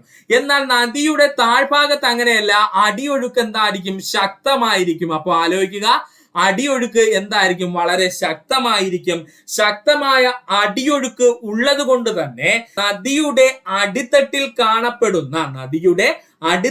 കാണപ്പെടുന്ന മണ്ണും ചെളിയും ചെറുപാറ കഷ്ണങ്ങളെയും എല്ലാം നദി വളരെ ശക്തമായി വലിച്ചെടുത്തുകൊണ്ട് താഴോട്ട് ഒഴുകും. സ്വാഭാവികമായിട്ടും നദി എന്താണ്? ഇങ്ങനെ വർഷങ്ങളോളം കൊണ്ടിരിക്കുന്നതിന്റെ ഫലമായിട്ട് ആ പ്രദേശത്തുള്ള പാറക്കെട്ടുകൾ എന്ത് രൂപത്തിലേക്ക് മാറും? ഒരു വി രൂപത്തിലേക്ക് മാറും. അതായത് ഇതിന്റെ അടിത്തട്ട് ഇങ്ങനെ താഴ്ന്നു താഴ്ന്നു കുഴിഞ്ഞു കുഴിഞ്ഞു പോകും. അടിത്തട്ട് പോകുന്ന അത്രയും വേഗത്തിൽ എവിടെ പോകത്തില്ല, അതിന്റെ ഇരുവശങ്ങളിലും എന്താണ് പോകാൻ കഴിയില്ല. കാരണം മേലൊഴുക്കിന് എന്ത് കുറവാണ്, കർഷണ ബലം കുറവാണ്. അതുകൊണ്ട് അപരദന പ്രവർത്തനം എന്തായിരിക്കും, കുറവായിരിക്കും. കർഷണം കൂടിയാൽ അപരദന പ്രവർത്തനം കൂടും, കർഷണം കുറഞ്ഞാൽ അപരദന പ്രവർത്തനം എന്ത് ചെയ്യും, കുറയും. ഓർത്ത് വെച്ചിരിക്കുക. അപ്പോ അടിഭാഗത്തോട് തോറും അപരദന പ്രക്രിയ കൂടും, അല്ലെങ്കിൽ കർഷണം കൂടുന്നത് കൊണ്ട് തന്നെ അപരദന പ്രക്രിയ അതിന്റെ മാക്സിമം ലെവലിലായിരിക്കും. അതുകൊണ്ട് എന്ത് ചെയ്യും, അടിത്തട്ട് കുഴിഞ്ഞു കുഴിഞ്ഞു കുഴിഞ്ഞ് താഴേക്ക് പോകും. അടിത്തട്ട് എങ്ങനെയാണ്, കുഴിഞ്ഞു കുഴിഞ്ഞ് താഴേക്ക് പോവുകയും എന്നാൽ ഈ സൈഡ് വാരങ്ങൾ എന്ത് ചെയ്യും, അതുപോലെ തന്നെ എന്ത് ചെയ്യും, നിലനിൽക്കും. വളരെ കുറച്ച് മാത്രമേ അപരദന പ്രക്രിയ നടക്കുള്ളൂ. അങ്ങനെയാണ് എന്ത് രൂപപ്പെടുന്നത്, വീരൂപ താഴ്വരകൾ രൂപപ്പെടുന്നത്. മറന്നു പോകരുത്, ഇമ്പോർട്ടന്റ് ആണ്. വെള്ളച്ചാട്ടങ്ങൾ, റാപ്പിഡുകൾ, മലയിടുക്കുകൾ എന്നിവ കൂടുതലായി കാണപ്പെടുന്നത് യുവത്വഘട്ടത്തിലാണ്. വെള്ളച്ചാട്ടം പ്രീവിയസ് ക്വസ്റ്റ്യൻ പഠിച്ചോളണേ, വെള്ളച്ചാട്ടം പ്രീവിയസ് ക്വസ്റ്റ്യൻ. റാപ്പിഡുകൾ എന്താന്നുള്ളത് നമുക്ക് വിശദമായിട്ട് തന്നെ പഠിക്കാം. അപ്പോൾ ഇത്രയും മാത്രം ഇപ്പൊ ഓർക്കുക, വെള്ളച്ചാട്ടങ്ങൾ, റാപ്പിഡുകൾ, മലയിടുക്കുകൾ എന്നിവ കൂടുതലായി കാണപ്പെടുന്നത് യുവത്വഘട്ടം, നദിയുടെ യുവത്വഘട്ട സമയത്താണ്. വീരൂപ താഴ്വരകളോടുകൂടി ഒഴുകുന്നതായതുകൊണ്ട് തന്നെ പ്രളയ സമതലങ്ങൾ ഉണ്ടാകുന്നില്ല. ഇമ്പോർട്ടന്റ് പോയിന്റ് ആണ്, നോക്കടേ. ഒരു വി ആകൃതിയിലാണ് എന്തിരിക്കുന്നത്, നമ്മുടെ നദി ഒഴുകുന്ന ഭൂപ്രദേശം ഇരിക്കുന്നത്. കനാലിനകത്ത് വെള്ളം എങ്ങനെ കെട്ടിക്കിടക്കുന്നോ അതുപോലെയാണ് എവിടെ കിടക്കുന്നത്, ഈ വീരൂപ താഴ്വരയ്ക്കുള്ളില് നദി കിടക്കുന്നത്. അതുകൊണ്ട് നദിയിൽ എത്ര വെള്ളപ്പൊക്കം ഉണ്ടായാലും അത് എന്ത് സംഭവിക്കൂല, അതിന്റെ ചുറ്റുമുള്ള ഭൂപ്രദേശത്തേക്ക് എന്ത് ചെയ്യത്തില്ല, കടക്കത്തില്ല. ആ ഒരു വി ഷേപ്പിനുള്ളിൽ തന്നെ നദി എന്ത് ചെയ്യും, കിടക്കും. അതുകൊണ്ട് തന്നെ വീരൂപ താഴ്വരകളോടുകൂടി നദി ഒഴുകുന്നത് കൊണ്ട് തന്നെ പ്രളയ സമതലങ്ങൾ ഉണ്ടാകുന്നില്ല. ഇമ്പോർട്ടന്റ് പോയിന്റ്, PSC സ്റ്റേറ്റ്മെന്റ് ലെവലിൽ ചോദിക്കും, നദിയുടെ ഏതു ഘട്ടത്തിലാണ് പ്രളയ സമതലങ്ങൾ ഉണ്ടാകാത്തത്? ഉത്തരം എന്താണ്, യുവത്വഘട്ടത്തിലാണ്. പഠിച്ചോളണേ, ഇമ്പോർട്ടന്റ് ആണ്. അപ്പോ വീരൂപ താഴ്വരകളിലൂടെ ഒഴുകുന്നത് കൊണ്ട് തന്നെ യുവത്വഘട്ട നദികൾക്ക് എന്തുണ്ടാക്കാൻ കഴിവില്ലടേ, അവന് പ്രളയ സമതലങ്ങൾ രൂപീകരിക്കാനുള്ള കഴിവില്ല. നന്നായിട്ട് പഠിച്ചോളുക. വിശാലവും നിരന്നതുമായ അരുവികൾ രൂപപ്പെടുന്ന ഘട്ടം മിയാണ്ടറുകൾ ഉയർന്ന ഭാഗത്ത് കാണപ്പെടുന്നു. എന്താണ് മിയാണ്ടറുകൾ എന്ന് പറഞ്ഞു കഴിഞ്ഞാൽ ഒന്നുമില്ലടെ, സിമ്പിൾ ആണ്. ഒരു നദി ഒഴുകി വരുന്നു എന്ന് കരുതുക. ഒരു നദി ഒഴുകി വന്നിട്ട് പെട്ടെന്ന് അവൻ എന്ത് ചെയ്യുന്നു, ഭൂപ്രകൃതിയുടെ പ്രത്യേകത കാരണം നദി എന്ത് ചെയ്യും, വളഞ്ഞു പുളഞ്ഞ് എന്ത് ചെയ്യും, ഒഴുകും. ഈ വളഞ്ഞു പുളഞ്ഞ് ഒഴുകുന്ന ആ ഒരു വളഞ്ഞു പുളഞ്ഞ് ഒഴുകാനുള്ള നദിയുടെ കഴിവിനെ അറിയപ്പെടുന്ന, അല്ലെങ്കിൽ അതുമൂലം ഉണ്ടാകുന്ന ഭൂരൂപം അറിയപ്പെടുന്ന പേരാണ് മിയാണ്ടറുകൾ. ഇനി ഓർത്തു വെച്ചേക്കുക. കാഠിന്യമേറിയ ശിലകൾ അനാവരണം ചെയ്യപ്പെടുന്ന നദിയുടെ ഘട്ടം. കാഠിന്യമേറിയ ശിലകൾ എന്ന് പറഞ്ഞു കഴിഞ്ഞാല്, എക്സാമ്പിൾ ആയിട്ട് പറഞ്ഞാല്, നദി എന്താണ്, ഒരു പാറക്കെട്ടിന് മുകളിലൂടെ ഒഴുകുകയാണ് എന്ന് കരുതുക. അപ്പൊ പാറക്കെട്ടിന്റെ മുകളിൽ എന്ത് രീതിയിലുള്ള കാണും, മൃദുവായിട്ടുള്ള ശിലകളും കാണും, കാഠിന്യമേറിയ ശിലകളും കാണും. എപ്പോഴും ഒരു പാറക്കെട്ടുണ്ടെങ്കിൽ, അല്ലെങ്കിൽ ഒരു പാറയാൽ നിർമ്മിതമായ ഒരു ഭൂപ്രദേശം ഉണ്ടെങ്കിൽ അതിന്റെ മുകൾ ഭാഗം എപ്പോഴും ആരായിരിക്കും, ഇവിടെ മൃദുശിലകളാൽ നിർമ്മിതമായിരിക്കും. ഓർത്തു വെച്ചേക്കുക, മൃദുശിലകളായിട്ട് എന്താണ്, നിർമ്മിതമായിരിക്കും. എന്നാൽ താഴ്ഭാഗത്തേക്ക് പോകും തോറും എന്താണ്, ശിലയുടെ കാഠിന്യം എന്ത് ചെയ്യും, കൂടി വരും. അതിന് കുറെ ഫാക്ടേഴ്സ് കാരണമാകുന്നുണ്ട്, അതൊന്നും നമുക്കിവിടെ നോക്കണ്ട. അപ്പൊ നദി ഒഴുകി ഒരു ശിലയിലൂടെ പോവുകയാണെന്ന് കരുതുക, അല്ലെങ്കിൽ ഒരു ശിലാനിർമ്മിതമായ ഭൂരൂപത്തിലൂടെ നദി ഒഴുകി പോവുകയാണെന്ന് കരുതുക. ഈ നദിക്ക് എന്ത് സംഭവിക്കൂടെ, ഈ നദിക്ക് ഓൾറെഡി അവൻ എന്തുണ്ട്, നമ്മൾ ഫ്രിക്ഷണൽ ഫോഴ്സ് ഉണ്ട്, അല്ലെങ്കിൽ കർഷണ ബലം ഉണ്ട് എന്ന് പറയുന്നു. കർഷണ ബലം ഉള്ളത് കൊണ്ട് തന്നെ നദി അപരദന പ്രക്രിയ നടത്താനുള്ള കഴിവ് ആർക്കുണ്ട്, നദിക്കുണ്ട്. ഇങ്ങനെ അപരദന പ്രക്രിയ നടത്തുന്നതോടുകൂടി ഇതിന്റെ ഏറ്റവും മൃദുവായിട്ടുള്ള പുറംപാളി ഉണ്ടല്ലോ, ഏതിന്റെയാണ്, ശിലയുടെ. ആ പുറംപാളി ആരെങ്ങ് കൊണ്ടുപോകും, നദി എങ്ങ് കൊണ്ടുപോകും. എന്നാൽ താഴേക്ക് പോകും തോറും എന്താണ്, കാഠിന്യം എന്ത് ചെയ്യും, കൂടിക്കൂടി വരും ശിലയുടെ.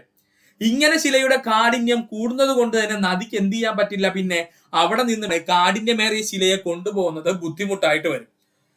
അതാണ് ഈ പറഞ്ഞിരിക്കുന്നത്, കാഠിന്യമേറിയ ശിലകൾ അനാവരണം ചെയ്യപ്പെടുന്നു. അതായത് മൃദുശിലകൾ എന്താണ്, എല്ലാം ഒഴുകിപ്പോയതിനു ശേഷം പിന്നെയുള്ള ശിലകളെല്ലാം എന്തായിരിക്കും, അതികഠിനമായിട്ടുള്ള ശിലകളായിരിക്കും. ഇമ്പോർട്ടന്റ് ആണ്, പഠിക്കുക. വെള്ളച്ചാട്ടങ്ങൾ കൂടുതലായി കാണപ്പെടുന്ന നദീഘട്ടം എന്ന് ചോദിച്ചാൽ യുവത്വഘട്ടമാണ്, മറന്നു പോകരുത്. അടുത്തതായി നമ്മൾ പറയാൻ പോകുന്നതാണ് നദിയുടെ മധ്യഘട്ടത്തെ പറ്റി. മധ്യഘട്ടത്തിന്റെ പ്രത്യേകത എന്താണ്, നദി യൂരൂപ താഴ്വരകൾ നിർമ്മിക്കുന്നു. ഇതാടെ നമുക്ക് തെറ്റണത്, പ്രീവിയസ് ക്വസ്റ്റ്യൻ ആണ്. വീരൂപം എന്ന് കണ്ടു കഴിഞ്ഞാൽ അപ്പോഴേ ആലോചിക്കുക, നദി എന്തിനകത്ത് കിടക്കുന്നു, ഒരു കനാലിനകത്ത് കിടക്കുന്നെന്ന് ആലോചിക്കുക. വീരൂപം എവിടെയാണ്, യുവത്വഘട്ടത്തിലാണ് വീരൂപം, മറക്കരുത്. എന്നാൽ യൂരൂപ താഴ്വരകൾ എപ്പോഴെന്ന് ചോദിച്ചാൽ അത് മധ്യഘട്ടത്തിലാണ്. എവിടെയാണ്, മധ്യഘട്ടത്തിലാണ് എന്നെന്ത് ചെയ്യുക, ആലോചിച്ച് വെച്ചേക്കുക. വി രൂപ താഴ്വരകള് യുവത്വ ഘട്ടത്തില്, യു രൂപ താഴ്വരകള് മധ്യഘട്ടത്തില്. നമുക്ക് നോക്കാതെ അത് എങ്ങനെയാണെന്നുള്ളത്. അതായത് നമ്മൾ പറഞ്ഞു വി രൂപ താഴ്വരയായിട്ട് നദി നല്ല ശക്തമായിട്ട് യുവ നദി അല്ലെ, പുതിയ നദി അല്ലെങ്കിൽ എന്നാണ്ട് യുവത്വ ഘട്ടത്തിൽ അവന്റെ ശക്തി മുഴുവൻ എടുത്ത് അവൻ ഒഴുകി നേരെ വന്ന് കയറുന്നത് മധ്യഘട്ടത്തിലേക്കാണ്. അതായത് കൃത്യമായി പറഞ്ഞു കഴിഞ്ഞാൽ സമതല പ്രദേശത്തേക്ക് നദി എന്ത് ചെയ്യും, കയറും.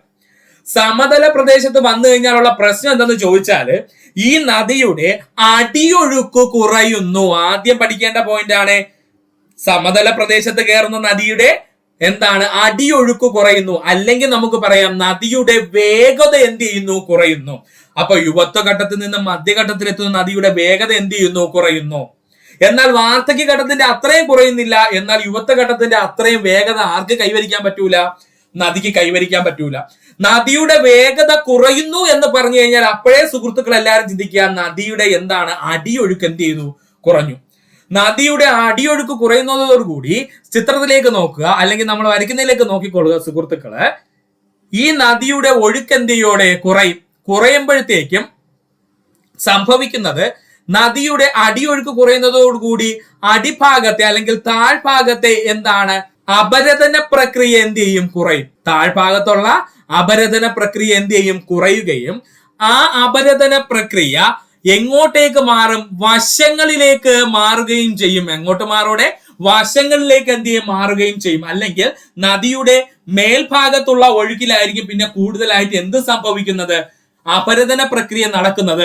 അതുകൊണ്ട് അതുവരെ വീരൂപ താഴ്വരകൾ ഉണ്ടാക്കിക്കൊണ്ടിരുന്ന നദികൾ പിന്നെ എന്തിലേക്ക് മാറും, യു രൂപ താഴ്വരകളിലേക്ക് എന്ത് ചെയ്യും, മാറ്റപ്പെടും. കാരണം എന്താണ്, സൈഡുകളിൽ പാർശ്വ അപരദനം എന്ന് നമ്മൾ പറയുന്ന പ്രക്രിയ എവിടെയാണ് നടക്കുന്നതെന്ന് ചോദിച്ചാൽ മധ്യഘട്ടത്തില്. അപ്പൊ നദിയില് പാർശ്വ അപരദനം നടക്കുന്ന ഘട്ടം എന്ന് ചോദിച്ചാൽ മധ്യഘട്ടം. അതുകൊണ്ട് അവന്റെ വി ഷേപ്പ് എന്തായിട്ട് മാറോടെ, യു ഷേപ്പ് ആയിട്ട് മാറും. കാരണം എന്താണ്, അടിയിൽ എന്ത് കുറവാണ്, അപരദന പ്രക്രിയ കുറവാണ്, വശങ്ങളിൽ അപരദന പ്രക്രിയ കൂടുതലാണ്. അതുകൊണ്ട് എന്തായിട്ട് മാറും, അത് വി ഷേപ്പിൽ നിന്ന് എന്തായിട്ട് മാറും, യു ഷേപ്പിലേക്ക് മാറും. അപ്പൊ അതൊന്ന് ഓർത്ത് വെച്ചേക്കുക. അങ്ങനെയാണ് യു രൂപ താഴ്വരകൾ ഉണ്ടാകുന്നത്.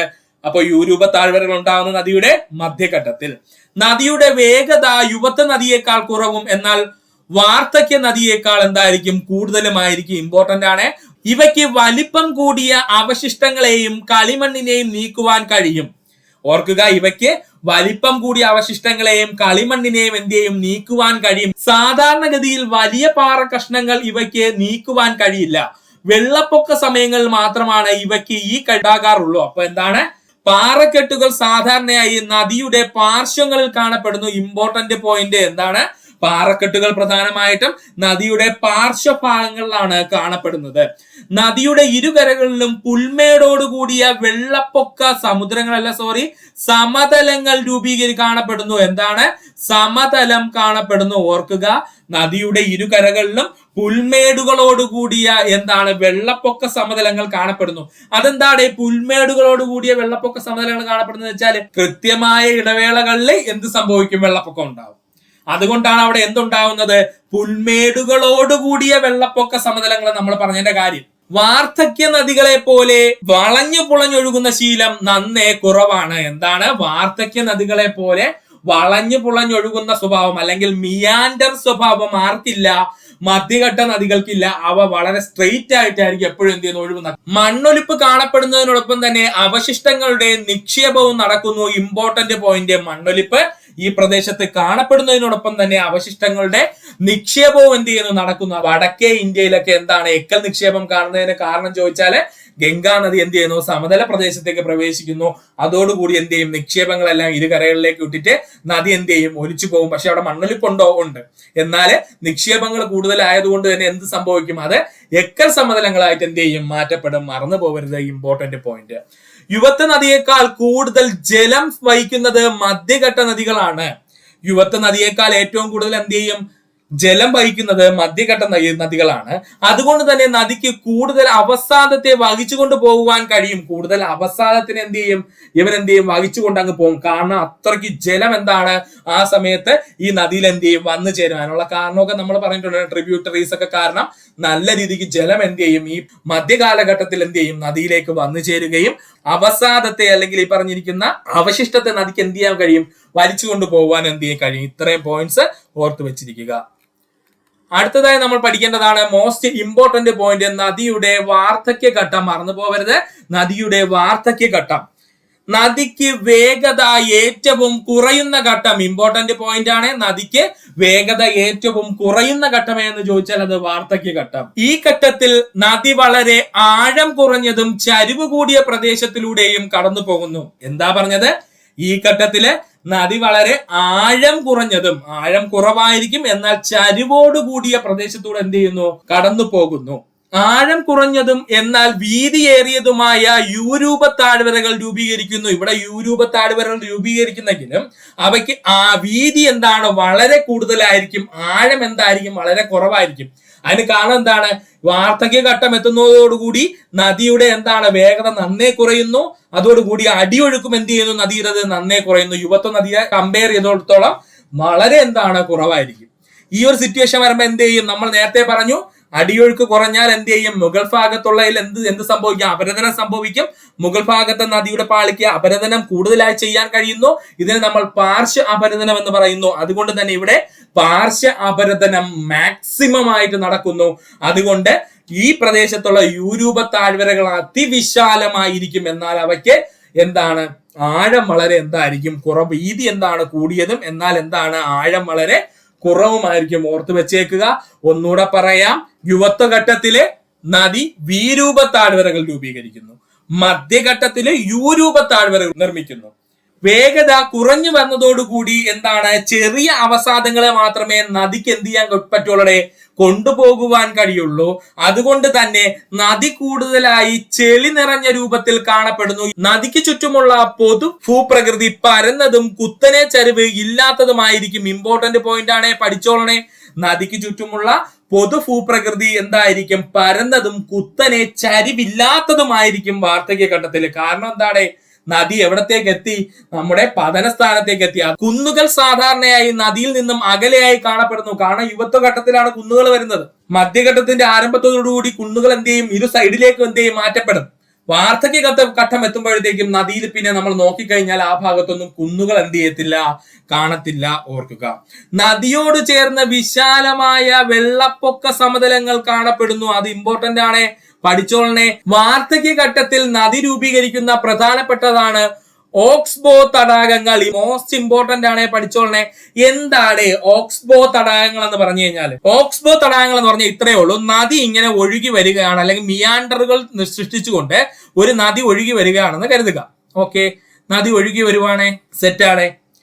എന്നാല് വെള്ളപ്പൊക്കങ്ങൾ ഉണ്ടാകുന്ന സമയത്ത് നദി എന്ത് ചെയ്യുമെന്ന് ചോദിച്ചാല്, ഈ വളഞ്ഞു പുളഞ്ഞൊഴുകുന്ന ഏതെങ്കിലും ഒരു പ്രദേശത്ത് വെച്ച് നദി എന്ത് ചെയ്യും? നേരെ ആ വളഞ്ഞു പുളഞ്ഞൊഴുകുന്നതിൽ നിന്ന് ഡയറക്റ്റ് ആയിട്ട് കട്ട് ചെയ്ത് എന്ത് ചെയ്യും? നേരെ കയറും. നദി വളഞ്ഞു പുളഞ്ഞ് ഒഴുകിക്കൊണ്ടിരിക്കുകയായിരുന്നു. ആ സമയത്താണ് വെള്ളപ്പൊക്കം എന്ത് ചെയ്തത്? ഉണ്ടായത്. വെള്ളപ്പൊക്കം ഉണ്ടായി കഴിഞ്ഞാൽ എന്ത് സംഭവിക്കും? ആ വളഞ്ഞു പുളഞ്ഞ് ഒഴുകിയത് ഏതെങ്കിലും ഒരു വളവിൽ നിന്ന് നദി എന്ത് ചെയ്യും? ഷോർട്ട് കട്ട് എടുക്കും. ഇങ്ങനെ ഷോർട്ട് കട്ട് എടുക്കുന്നതോടുകൂടി നേരത്തെ നദി വളഞ്ഞു പുളഞ്ഞ് ഒഴുകിയല്ലോ, ആ പ്രദേശത്ത് എന്ത് ചെയ്യും? ജലം കെട്ടിക്കിടക്കും. ജലം എന്ത് ചെയ്യോടെ? കെട്ടിക്കിടക്കും. ഇതിനെയാണ് എന്ത് പേരിൽ അറിയപ്പെടുന്നത്? ഓക്സ്ബോ തടാകം എന്ന പേരിൽ അറിയപ്പെടുന്നത്. ഇനി മറന്നു പോവരുത്, ഇമ്പോർട്ടന്റ് ആണ്. ഒന്നുകൂടെ പറഞ്ഞു തരാം. വാർദ്ധക്യഘട്ടത്തിലേക്ക് എത്തുന്നതോടുകൂടി നദികളുടെ വേഗത കുറയുകയും നദി വളഞ്ഞു പുളഞ്ഞൊഴുകുകയും ചെയ്യും. ഇങ്ങനെ വളഞ്ഞു പുളഞ്ഞൊഴുകുന്ന നദികള് വെള്ളപ്പൊക്കത്തിന്റെ ഫലമായിട്ട് നേർരേഖയിൽ ഒഴുകുവാൻ ശ്രമിക്കും. നദി എന്ത് ചെയ്യും? നേർരേഖയിൽ എന്ത് ചെയ്യും? ഒഴുകുവാൻ ശ്രമിക്കും, അല്ലെങ്കിൽ നദി നേർരേഖയിൽ ഒഴുകും. ഇങ്ങനെ ഒഴുകുന്ന സമയത്ത് ആ വളഞ്ഞു പുളഞ്ഞൊഴുകിയ ആ പ്രദേശത്തുള്ള ജലം എന്ത് ചെയ്യും? അവിടെ കെട്ടിക്കിടക്കും. അതായത് നദിയിൽ നിന്ന് ജലം ആ പ്രദേശത്തേക്ക് കയറുകയും കൃത്യമായിട്ട് ആ പ്രദേശത്ത് നിന്ന് ജലം എന്ത് ചെയ്യും? നദിയിലേക്ക് വീണ്ടും ഒഴുകുകയും ചെയ്യും. അതോടുകൂടി അവിടെ എന്താണ്? ഒരു തടാകം എന്ത് ചെയ്യുന്നു? രൂപപ്പെടുന്നു. പ്രകൃതിദത്ത തടാകം രൂപപ്പെടുന്നു. ഇതിനെ അറിയപ്പെടുന്ന പേരാണ് ഓക്സ്ബോ തടാകം. മറന്നുപോലെ സുഹൃത്തുക്കളെ, എന്ത് പേരിലാണ് അറിയപ്പെടുന്നത്? ഓക്സ്ബോ തടാകം എന്ന പേരിൽ എന്താണ് അറിയപ്പെടുന്നത്? കേരളത്തിലെ ഏക ഓക്സ്ബോ തടാകം, അല്ലെങ്കിൽ സൗത്ത് ഇന്ത്യയിലെ തന്നെ ഏക ഓക്സ്ബോ തടാകം ഏതാണ്? വൈന്തലയാണ് കേട്ടോ, മറക്കരുത്. ഏതാണ്? വൈന്തല തടാകം. മറന്നു പോകരുത്. വൈന്തല തടാകം ഏത് ജില്ലയിലാണ് സ്ഥിതി ചെയ്യുന്നത്? തൃശൂർ ജില്ലയിലാണ്. എവിടെ? തൃശൂർ ജില്ലയിലാണ് സ്ഥിതി ചെയ്യുന്നത്. ഏത് നദിയാണ് വൈന്തല തടാകം രൂപീകരിക്കുന്നതെന്ന് ചോദിച്ചു കഴിഞ്ഞാൽ മറന്നു പോകരുത്, അത് ചാലക്കുടി പുഴയാണ്. ആരാണ്? ചാലക്കുടി പുഴയാണ്. ഓർത്തു വെച്ചേക്കുക. ചാലക്കുടി പുഴ നിർമ്മിക്കുന്ന ഓക്സ്ബോ തടാകം എന്ന് ചോദിച്ചാൽ അത് വൈന്തല തടാകമാണ്. ഇന്ത്യയിലെ ഏറ്റവും വലിയ ഓക്സ്ബോ തടാകം എന്ന് ചോദിച്ചു കഴിഞ്ഞാൽ സുഹൃത്തുക്കൾ എല്ലാവരും ഓർത്തു വെച്ചിരിക്കുക, കൻവാർ തടാകമാണ്. ബീഹാർ സ്ഥിതി ചെയ്യുന്ന കൻവാർ തടാകമാണ് ഇന്ത്യയിലെ ഏറ്റവും വലിയ ഓക്സ്ബോ തടാകം. എങ്ങനെയുള്ളത്? പ്രകൃതിദത്തമായ ഓക്സ്ബോ തടാകം. 2 എണ്ണമാണ് ഇന്ത്യയിലുള്ളത്. Important point പഠിച്ചോളണം. ഒരെണ്ണം വൈന്തലയും അതുപോലെ തന്നെ എന്താണ് കൻവാറും പഠിച്ചു വെക്കുക. വൈന്തല തടാകം നമ്മൾ കണ്ടെത്തിയത് 1998 കേട്ടോ, മറന്നു പോകരുത്. 1998 നമ്മൾ എന്ത് ചെയ്തത്? കണ്ടെത്തിയത്. ഏകദേശം 2 കിലോമീറ്ററോളം ഇവന് എന്തുണ്ട്? വിസ്തൃതിയുണ്ട്. ഇപ്പോൾ അത് ചുരുങ്ങി ഏകദേശം 200 മീറ്റർ മാത്രമേ ഉള്ളൂ എന്നൊക്കെ പറയുന്നുണ്ട്. അപ്പൊ അന്ന് നമ്മൾ ജസ്റ്റ് ഒന്ന് ഓർത്ത് വെച്ചിരുന്നാൽ മതി. അടുത്തതായി പഠിക്കാനുള്ളതാണ് ലെവീസ് നിക്ഷേപം. എന്താണ് ലെവീസ് നിക്ഷേപം എന്ന് പറഞ്ഞു കഴിഞ്ഞാൽ അലൂവിയൽ സോയിലിന്റെ നേർത്ത വരമ്പുകൾ അറിയപ്പെടുന്ന പേരാണ് എന്ത്? ലെവിസ് എന്ന് പറയുന്നത്. അതായത് നദി എന്താണ് അതിന്റെ അവസാന ഘട്ടത്തില് നദി ചെന്ന് എത്തി കടലിലേക്ക് അല്ലെങ്കിൽ സമുദ്രത്തിലേക്ക് അല്ലെങ്കിൽ എവിടെ ചെന്ന് എത്തിച്ചേരൂടെ? മറ്റൊരു കായലിലേക്കോ മറ്റൊരു നദിയിലേക്കോ എത്തിച്ചേരുന്നു എന്ന് കരുതുക. ആ ഒരു സമയത്ത് നിർമ്മിക്കപ്പെടുന്ന അലൂവിയൽ സോയിലിന്റെ എന്താണ് നേർത്ത എന്തുണ്ടാക്കൂടെ യവന്മാര് വരമ്പുകൾ എന്ത് ചെയ്യും? സൃഷ്ടിച്ചുകൊണ്ടായിരിക്കും നദി എന്ത് ചെയ്യുന്നത്? ചെന്ന് പ്രവേശിക്കുന്നത്. ഇത്തരം വരമ്പുകളെ അറിയപ്പെടുന്ന പേരാണ് എന്തെന്ന് പറയുന്നത്? ലെവീസ് എന്ന പേരിൽ അറിയപ്പെടുന്നത്. ഡെൽറ്റ നിക്ഷേപം അല്ലേ നമ്മൾ ഏറ്റവും കൂടുതൽ പഠിച്ചിട്ടുള്ളതാണ് ഡെൽറ്റ നിക്ഷേപം. എന്താണ് ഡെൽറ്റ നിക്ഷേപം എന്ന് പറഞ്ഞു കഴിഞ്ഞാല് നദി കടലിലോ തടാകത്തിലോ പ്രവേശിക്കുമ്പോൾ രൂപപ്പെടുന്ന ത്രികോണാകൃതിയിലുള്ള ഭൂപ്രദേശം അറിയപ്പെടുന്ന പേരാണ് ഡെൽറ്റകള്. ഇത്രയാണ് സിമ്പിൾ ആയിട്ട് പഠിക്കുക. എന്താണ് ഡെൽറ്റ എന്ന് ചോദിച്ചാല് നദി സമുദ്രത്തിലേക്കോ അല്ലെങ്കിൽ തടാകത്തിലേക്കോ എന്താണ് പ്രവേശിക്കുന്ന സമയത്ത് നദി രൂപീകരിക്കുന്ന ത്രികോണ മാതൃകയിലുള്ള പ്രദേശം അറിയപ്പെടുന്ന പേരാണ് അല്ലെങ്കിൽ നിക്ഷേപം അറിയപ്പെടുന്ന പേരാണ് എന്തെന്ന് പറയുന്നത്? ഡെൽറ്റ എന്ന പേരിൽ അറിയപ്പെടുന്നത്. ഇന്ത്യയിലെ ഏറ്റവും വലിയ ഡെൽറ്റ എന്ന് ചോദിച്ചാൽ നമുക്കെല്ലാം അറിയാം എവിടെയാണ്? സുന്ദർബൻസ് അല്ലെ? എന്താണ് സുന്ദർബൻസ്? സുന്ദർബൻസ് ഡെൽറ്റ നിർമ്മിക്കുന്ന നദികൾ ഏതൊക്കെയാണ്? മറന്നു പോകരുത്. ഗംഗ, അതുപോലെ ആരാടെ? ബ്രഹ്മപുത്ര, അതുപോലെ PSC ചോദിച്ചിട്ടുണ്ട് ആരാണ്? മേഘ്ന. ആരാണ്? മേഘ്ന. ഇങ്ങനെ 3 നദികൾ ചേർന്നാണ് എന്ത് നിർമ്മിക്കുന്നത്? ഈ പറഞ്ഞിരിക്കുന്ന സുന്ദർബൻ ഡെൽറ്റ നിർമ്മിക്കുന്നത്. മറന്നുപോകരുത് നദികളുടെ പേര്. പ്രീവിയസ് ക്വസ്റ്റ്യൻ ആണ്. അതുകൊണ്ടാണ് ഇതിനകത്തൂടെ തന്നെ പറഞ്ഞത് ഗംഗ, ബ്രഹ്മപുത്ര, മേഘ്ന നദികൾ ചേർന്നാണ് എന്ത് നിർമ്മിക്കുന്നത്? സുന്ദർബൻ ഡെൽറ്റ നിർമ്മിക്കുന്നത്. എന്താണ് ഇന്ത്യയിലെ ഏറ്റവും വലിയ ഡെൽറ്റ എന്ന് ചോദിച്ചാൽ സുന്ദർബൻ ഡെൽറ്റയാണ്. മറക്കാതിരിക്കുക, ഇമ്പോർട്ടന്റ് പോയിന്റ് ആണ്. അപ്പൊ ഇത്രയും പോയിന്റ്സ് ആണ് നമുക്ക് പഠിക്കാനുള്ളത്. 16ാമത്തെ ചോദ്യം, നറോറ ആണവ നിലയം സ്ഥിതി ചെയ്യുന്ന സംസ്ഥാനം ഏതാണ്? നറോറ ആണവ നിലയം സ്ഥിതി ചെയ്യുന്ന സംസ്ഥാനം ഏതാ സുഹൃത്തുക്കളെ? ഉത്തരം ഉത്തർപ്രദേശാണ്. PSCയുടെ സ്ഥിരം ചോദ്യ മേഖലയിൽ നിന്ന് തന്നെ ചോദ്യം ചോദിക്കുന്നു. നറോറ ആണവ വൈദ്യുത നിലയം സ്ഥിതി ചെയ്യുന്ന സംസ്ഥാനം ഏതാണ്? അത് D, ഉത്തർപ്രദേശ് ആണ്. പഠിക്കും. അപ്പോ നമുക്ക് ഇന്ത്യയിലെ പ്രധാനപ്പെട്ട ന്യൂക്ലിയർ പവർ സ്റ്റേഷൻസിന്റെ പേര്, അവ ഏത് സംസ്ഥാനത്ത് സ്ഥിതി ചെയ്യുന്നു എന്ന് നോക്കാം സുഹൃത്തുക്കളെ. കാക്രാപാറ ആണവോർജ നിലയം 1993 കമ്മീഷൻ ചെയ്തു. ഇത് ഗുജറാത്തിൽ സ്ഥിതി ചെയ്യുന്നു. കാക്രാപാറ ആണവ വൈദ്യുത നിലയം 1993 കമ്മീഷൻ ചെയ്യുന്നു. ഇത് ഏത് സംസ്ഥാനത്താ? ഗുജറാത്ത് സംസ്ഥാനത്ത്. കൽപ്പാക്കം അല്ലെങ്കിൽ Madras atomic power station 1984 commission ചെയ്തു. സ്ഥിതി ചെയ്യുന്നത് എവിടെയാ? തമിഴ്നാട്ടിലാണ്. പഠിച്ചോളണേ. കൽപ്പാക്കം ആണവ വൈദ്യുത നിലയത്തിന്റെ മറ്റൊരു പേരെന്താ? മദ്രാസ് അറ്റോമിക് പവർ സ്റ്റേഷൻ നിലവിൽ വന്നത് 1984 എവിടെയാണ്? തമിഴ്നാട് സംസ്ഥാനത്ത്. Narora atomic power station commission ചെയ്തത് 1991 ഉത്തർപ്രദേശിലാണ്. ഇതാണ് ഇപ്പൊ അങ്ങോട്ട് ചോദിച്ചത്. Narora atomic power station 1991 commission ചെയ്തു. ഇത് സ്ഥിതി ചെയ്യുന്ന സംസ്ഥാനം ഏതാ? ഉത്തർപ്രദേശാണ്. Kaiga nuclear power plant 2000 commission ചെയ്തു. ഇത് എവിടെയാ സ്ഥിതി ചെയ്യുന്നത്? കർണാടകത്തിലാണ്. Kaiga nuclear power plant commission ചെയ്തത് 2000 ഇത് എവിടെയാ സ്ഥിതി ചെയ്യുന്നത്? കർണാടക സംസ്ഥാനത്തിലാണ്.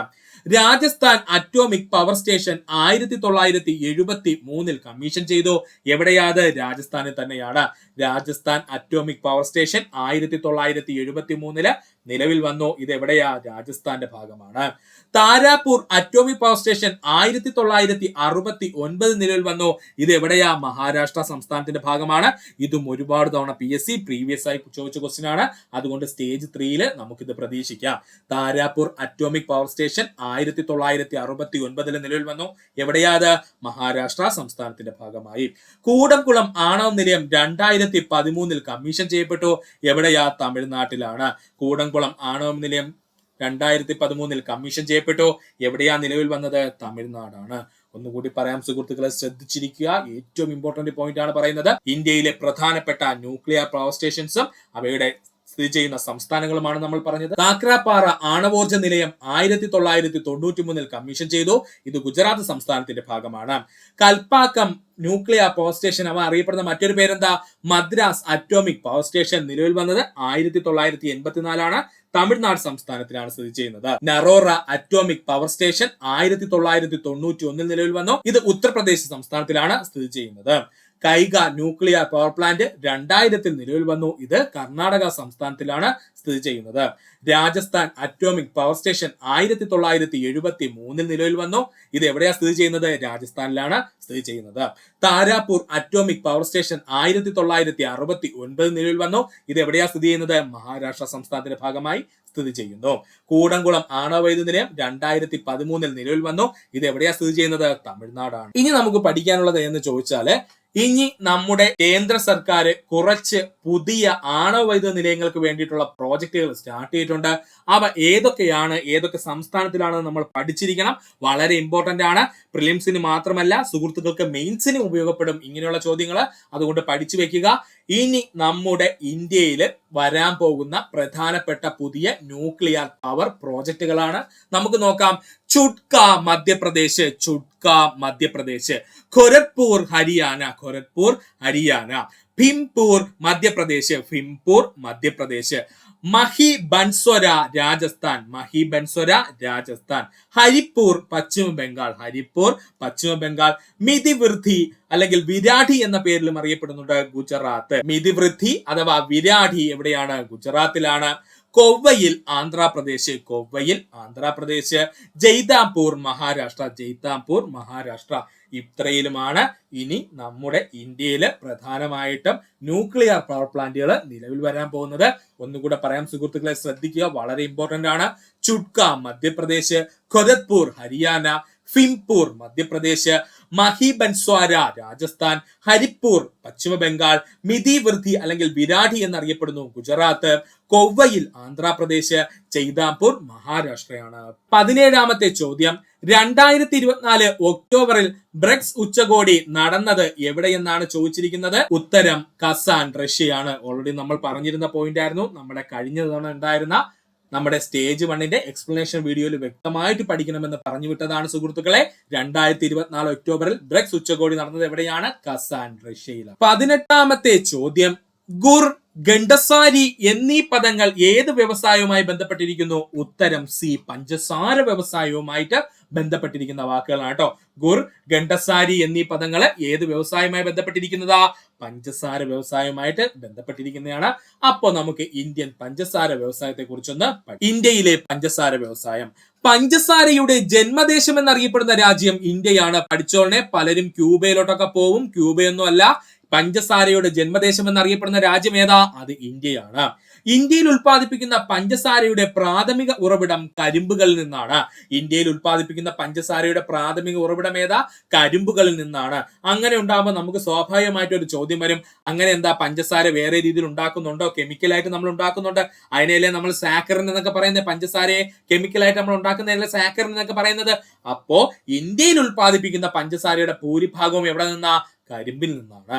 ലോകത്തിലെ 2ാമത് ഏറ്റവും വലിയ കാർഷിക വ്യവസായം എന്നറിയപ്പെടുന്നത് പഞ്ചസാര വ്യവസായം. ഇമ്പോർട്ടന്റ് ആണ്. ലോകത്തിലെ 2ാമത്തെ ഏറ്റവും വലിയ കാർഷിക വ്യവസായം എന്നറിയപ്പെടുന്നത് ഏതാ, പഞ്ചസാര വ്യവസായമാണ്. അങ്ങനെയെങ്കിൽ ലോകത്തിലെ ഏറ്റവും വലിയ കാർഷിക വ്യവസായം ഏതാ, അത് നമ്മുടെ പരുത്തി വ്യവസായമാണ് കേട്ടോ. അതായത് ഗാർമെന്റ്സ് എക്സ്പോർട്ട് ആണ് ലോകത്തിലെ ഏറ്റവും വലിയ കാർഷിക വ്യവസായം. കാര്യം എന്തെന്ന് ചോദിച്ചാൽ, നമ്മൾ ഈ പരുത്തിയിൽ നിന്ന് ഉൽപ്പാദിപ്പിക്കുന്ന കോട്ടൺ വസ്ത്രങ്ങളാണ് ഉദ്ദേശിക്കുന്നത് കേട്ടോ. അപ്പോ ലോകത്തിൽ 2ാമത്തെ ഏറ്റവും വലിയ കാർഷിക വ്യവസായം എന്നറിയപ്പെടുന്നത് ഏതാ, പഞ്ചസാര വ്യവസായമാണ്. എന്നാൽ ലോകത്തിലെ ഏറ്റവും വലിയ കാർഷിക വ്യവസായം എന്നറിയപ്പെടുന്നത് ഏതാ, അത് പരുത്തി തുണി വ്യവസായമാണ്. ഇന്ത്യയിലെ ആദ്യത്തെ പഞ്ചസാര ഫാക്ടറി സ്ഥാപിതമായത് ബേട്ടിയ, ബീഹാർ, വർഷം 1840. ഇന്ത്യയിലെ ആദ്യത്തെ പഞ്ചസാര ഫാക്ടറി സ്ഥാപിതമായത് ബേട്ടിയ, ബീഹാർ, വർഷം 1840. ലോകത്തിലെ ഏറ്റവും വലിയ പഞ്ചസാര ഉൽപാദക രാജ്യം എന്നറിയപ്പെടുന്നത് ഇന്ത്യയാണ്. ലോകത്തിലെ ഏറ്റവും വലിയ പഞ്ചസാര ഉൽപാദക രാജ്യം എന്നറിയപ്പെടുന്നത് നമ്മുടെ സ്വന്തം ഇന്ത്യയാണ്. ഒന്നുകൂടി പറയാം സുഹൃത്തുക്കളെ, ശ്രദ്ധിക്കുക. പഞ്ചസാരയുടെ ജന്മദേശം എന്നറിയപ്പെടുന്ന രാജ്യം ഇന്ത്യയാണ്. ഇന്ത്യയിൽ ഉൽപ്പാദിപ്പിക്കുന്ന പഞ്ചസാരയുടെ പ്രാഥമിക ഉറവിടം കരിമ്പുകളിൽ നിന്നും. ലോകത്തെ രണ്ടാമത്തെ ഏറ്റവും വലിയ കാർഷിക വ്യവസായം എന്നറിയപ്പെടുന്നത് പഞ്ചസാര വ്യവസായമാണ്. ലോകത്തിലെ ഏറ്റവും വലിയ കാർഷിക വ്യവസായം എന്നറിയപ്പെടുന്നത് പരുത്തി തുണി വ്യവസായമാണ്. ഇന്ത്യയിലെ ആദ്യത്തെ പഞ്ചസാര ഫാക്ടറി സ്ഥാപിതമായത് ബേട്ടിയ, ബീഹാറിലാണ്. വർഷം 1840 ലോകത്തിലെ ഏറ്റവും വലിയ പഞ്ചസാര ഉൽപാദക രാജ്യം എന്നറിയപ്പെടുന്നത് ഇന്ത്യയാണ്. ലോകത്ത് രണ്ടാമത് ഏറ്റവും കൂടുതൽ പഞ്ചസാര കയറ്റുമതി ചെയ്യുന്ന രാജ്യം എന്ന് ചോദിച്ചാൽ അത് ഇന്ത്യയാണ്. പഠിച്ചോളണേ, ലോകത്ത് രണ്ടാമത് ഏറ്റവും കൂടുതൽ പഞ്ചസാര കയറ്റുമതി ചെയ്യുന്ന രാജ്യം ഇന്ത്യയാണ്. പുരാതന കാലങ്ങളിൽ ഉൽപ്പാദിപ്പിച്ചിരുന്ന പഞ്ചസാരകളായിരുന്നു ഖൂർ, അതുപോലെ തന്നെ ഗണ്ടസാരിയും. ഇതാണ് PSC എടുത്ത് ചോദിച്ചത്. പുരാതന കാലങ്ങളിൽ ഉൽപ്പാദിപ്പിച്ചിരുന്ന പഞ്ചസാരകളായിരുന്നു ഖൂറും അതുപോലെ തന്നെ ഗണ്ടസാരിയും. ഇത് പഞ്ചസാര ഉൽപ്പാദിപ്പിക്കുന്ന രീതിയിലുള്ള വ്യത്യാസം കൊണ്ടാണ് കേട്ടോ ഈ പേരുകൾ വന്നത്. അതുപോലെ ഇതോരോ പ്രദേശങ്ങളുടെ പേരുമാണ്. ഈ ഖൂർ എന്ന് പറയുന്നതും ഗണ്ടസാരി എന്ന് പറയുന്നതും പ്രധാനമായിട്ടും നമ്മുടെ ഉത്തർപ്രദേശിലാണ് കേട്ടോ ഈ ഖുറും ഗണ്ടസാരിയും ഉൽപ്പാദിപ്പിച്ചത്. ഇപ്പൊ അതിനെ തിരിച്ചു മാർക്കറ്റ് ചെയ്യുന്നുണ്ട് നമ്മുടെ ഗവൺമെന്റ്. അതുകൊണ്ടായിരിക്കണം ഇങ്ങനെ ചോദ്യം വരാൻ സാധ്യത. അപ്പോൾ പുരാതന കാലങ്ങളിൽ ഉൽപ്പാദിപ്പിച്ചിരുന്ന പഞ്ചസാരയായിരുന്നു ഖൂറും അതുപോലെ തന്നെ ഗണ്ടസാരിയും. ഇത് എവിടെയാ? UP കേട്ടോ, ഉത്തർപ്രദേശിലായിരുന്നു ഉൽപ്പാദിപ്പിച്ചിരുന്നത്. ഇന്ത്യയിൽ ആദ്യമായി പഞ്ചസാര വ്യവസായം ആരംഭിച്ച വിദേശ ശക്തി ഡച്ചുകാരായിരുന്നു. പഠിച്ചോളണേ, ഇമ്പോർട്ടന്റ് ആണ്. ഇന്ത്യയിൽ ആദ്യമായിട്ട് പഞ്ചസാര വ്യവസായം ആരംഭിച്ച വിദേശശക്തി ഏതാ? ഡച്ചുകാരായിരുന്നു. 1903 ബ്രിട്ടീഷുകാർ പഞ്ചസാര ഫാക്ടറികൾ ആരംഭിച്ച പ്രദേശമാണ് പുർസ, പ്രതാപൂർ, ബാരാചാക്കിയ, മർഗൌറ അതുപോലെ റോസ്. പഠിച്ചു വെച്ചോളണേ, മെയിൻ എക്സാമുകൾക്ക് നിങ്ങൾക്ക് ഉറപ്പായിട്ടും ചോദിക്കാം. 1903 ബ്രിട്ടീഷുകാർ പഞ്ചസാര ഫാക്ടറികൾ ആരംഭിച്ച പ്രദേശം ചോദിച്ചാൽ പുർസ, പ്രതാപൂർ, ബാരാചാക്കിയ, മർഗൌറ, റോസ് എന്നിവയാണ് പഠി. ഇനി നമുക്ക് നോക്കാനുള്ളത് ഇന്ത്യൻ സംസ്ഥാനവും അതുപോലെ കരിമ്പ് ഉൽപാദനവുമാണ്. വളരെ വളരെ ഇമ്പോർട്ടന്റ് ആണ്. ഈ ഭാഗത്തു നിന്ന് ഒരു ചോദ്യം നമുക്ക് പ്രതീക്ഷിക്കാം. ഇന്ത്യൻ സംസ്ഥാനങ്ങളും കരിമ്പ് ഉൽപാദനവും. ആദ്യമായിട്ട് നമുക്ക് പഠിക്കാനുള്ളത് ഉത്തർപ്രദേശ്. ഇന്ത്യയിൽ ഏറ്റവും കൂടുതൽ കരിമ്പ് ഉൽപ്പാദിപ്പിക്കുന്നതും പഞ്ചസാര ഉൽപ്പാദിപ്പിക്കുന്ന സംസ്ഥാനം എന്നും അറിയപ്പെടുന്നത് ഉത്തർപ്രദേശ് ആണ്. ഇമ്പോർട്ടന്റ് ആണ്. ഇന്ത്യയിൽ ഏറ്റവും കൂടുതൽ കരിമ്പ് ഉൽപ്പാദിപ്പിക്കുന്നതും പഞ്ചസാര ഉൽപ്പാദിപ്പിക്കുന്ന സംസ്ഥാനം എന്നറിയപ്പെടുന്നത് ആരാ? അത് ഉത്തർപ്രദേശ് ആണ്. കിഴക്കൻ ഉത്തർപ്രദേശിലെ ഖൊരഗ്പൂർ, ഡിയോറിയ, ബസ്തി, ഗോണ്ട എന്നീ പ്രദേശങ്ങളിലും മീററ്റ്, സഹൻപൂർ, മുസാഫർ നഗർ, ബിജ്നോർ, മൊറാദാബാദ് എന്നിവ ഉൾപ്പെടുന്ന ഗംഗാ സമതലങ്ങളിലുമാണ് പ്രധാനമായിട്ടും കരിമ്പ് കൃഷി ചെയ്യുന്നത്. ഇമ്പോർട്ടന്റ് ആണ്. കിഴക്കൻ ഉത്തർപ്രദേശിന്റെ ഭാഗമായിട്ടുള്ള ഖൊരഗ്പൂർ, ഡിയോറിയ, ബസ്തി, ഖോണ്ട എന്നീ പ്രദേശങ്ങളിലും മീററ്റ്, ഹസാറൻപൂർ, മുസാഫറ നഗർ, ബിജ്നോർ, മൊറാദാബാദ് എന്നിവ ഉൾപ്പെടുന്ന ഗംഗാ സമതലങ്ങളിലുമാണ് പ്രധാനമായിട്ടും ഉത്തർപ്രദേശിൽ എന്ത് കൃഷി ചെയ്യുന്നത്? കരിമ്പ് കൃഷി ചെയ്യുന്നത്. ഉത്തർപ്രദേശിലെ കരിമ്പ് കൃഷി വർദ്ധിക്കുവാനുള്ള കാരണം ഗംഗാ നദിയിൽ നിന്ന് ലഭിക്കുന്ന സുലഭമായ ജലത്തിന്റെ സാന്നിധ്യവും അതുപോലെ തന്നെ ഒരുപാട് അവിടെ എക്കൽ നിക്ഷേപവും ഉണ്ട് കേട്ടോ. അതുകൊണ്ട് അത് പഠിച്ചു വെക്കണേ. കരിമ്പ് കൃഷി വർദ്ധിക്കുവാനുള്ള കാരണം ചോദിച്ചാൽ ഗംഗാ നദിയിൽ നിന്ന് ലഭിക്കുന്ന സുലഭമായ ജലത്തിന്റെ സാന്നിധ്യവും അതുപോലെ തന്നെ എക്കൽ മണ്ണിന്റെ സാന്നിധ്യവുമാണ് പഠിക്കുന്നത്. അടുത്തതായി നമുക്ക് പഠിക്കുവാനുള്ളതാണ് മഹാരാഷ്ട്ര. ആരാണ്? മഹാരാഷ്ട്ര. ഇന്ത്യയിൽ രണ്ടാമത് ഏറ്റവും കൂടുതൽ കരിമ്പ് ഉൽപ്പാദിപ്പിക്കുന്ന സംസ്ഥാനം മഹാരാഷ്ട്ര. ഇന്ത്യയിലെ രണ്ടാമത് ഏറ്റവും കൂടുതൽ കരിമ്പ് ഉൽപ്പാദിപ്പിക്കുന്ന സംസ്ഥാനം ചോദിച്ചാൽ അത് മഹാരാഷ്ട്രയാണ്.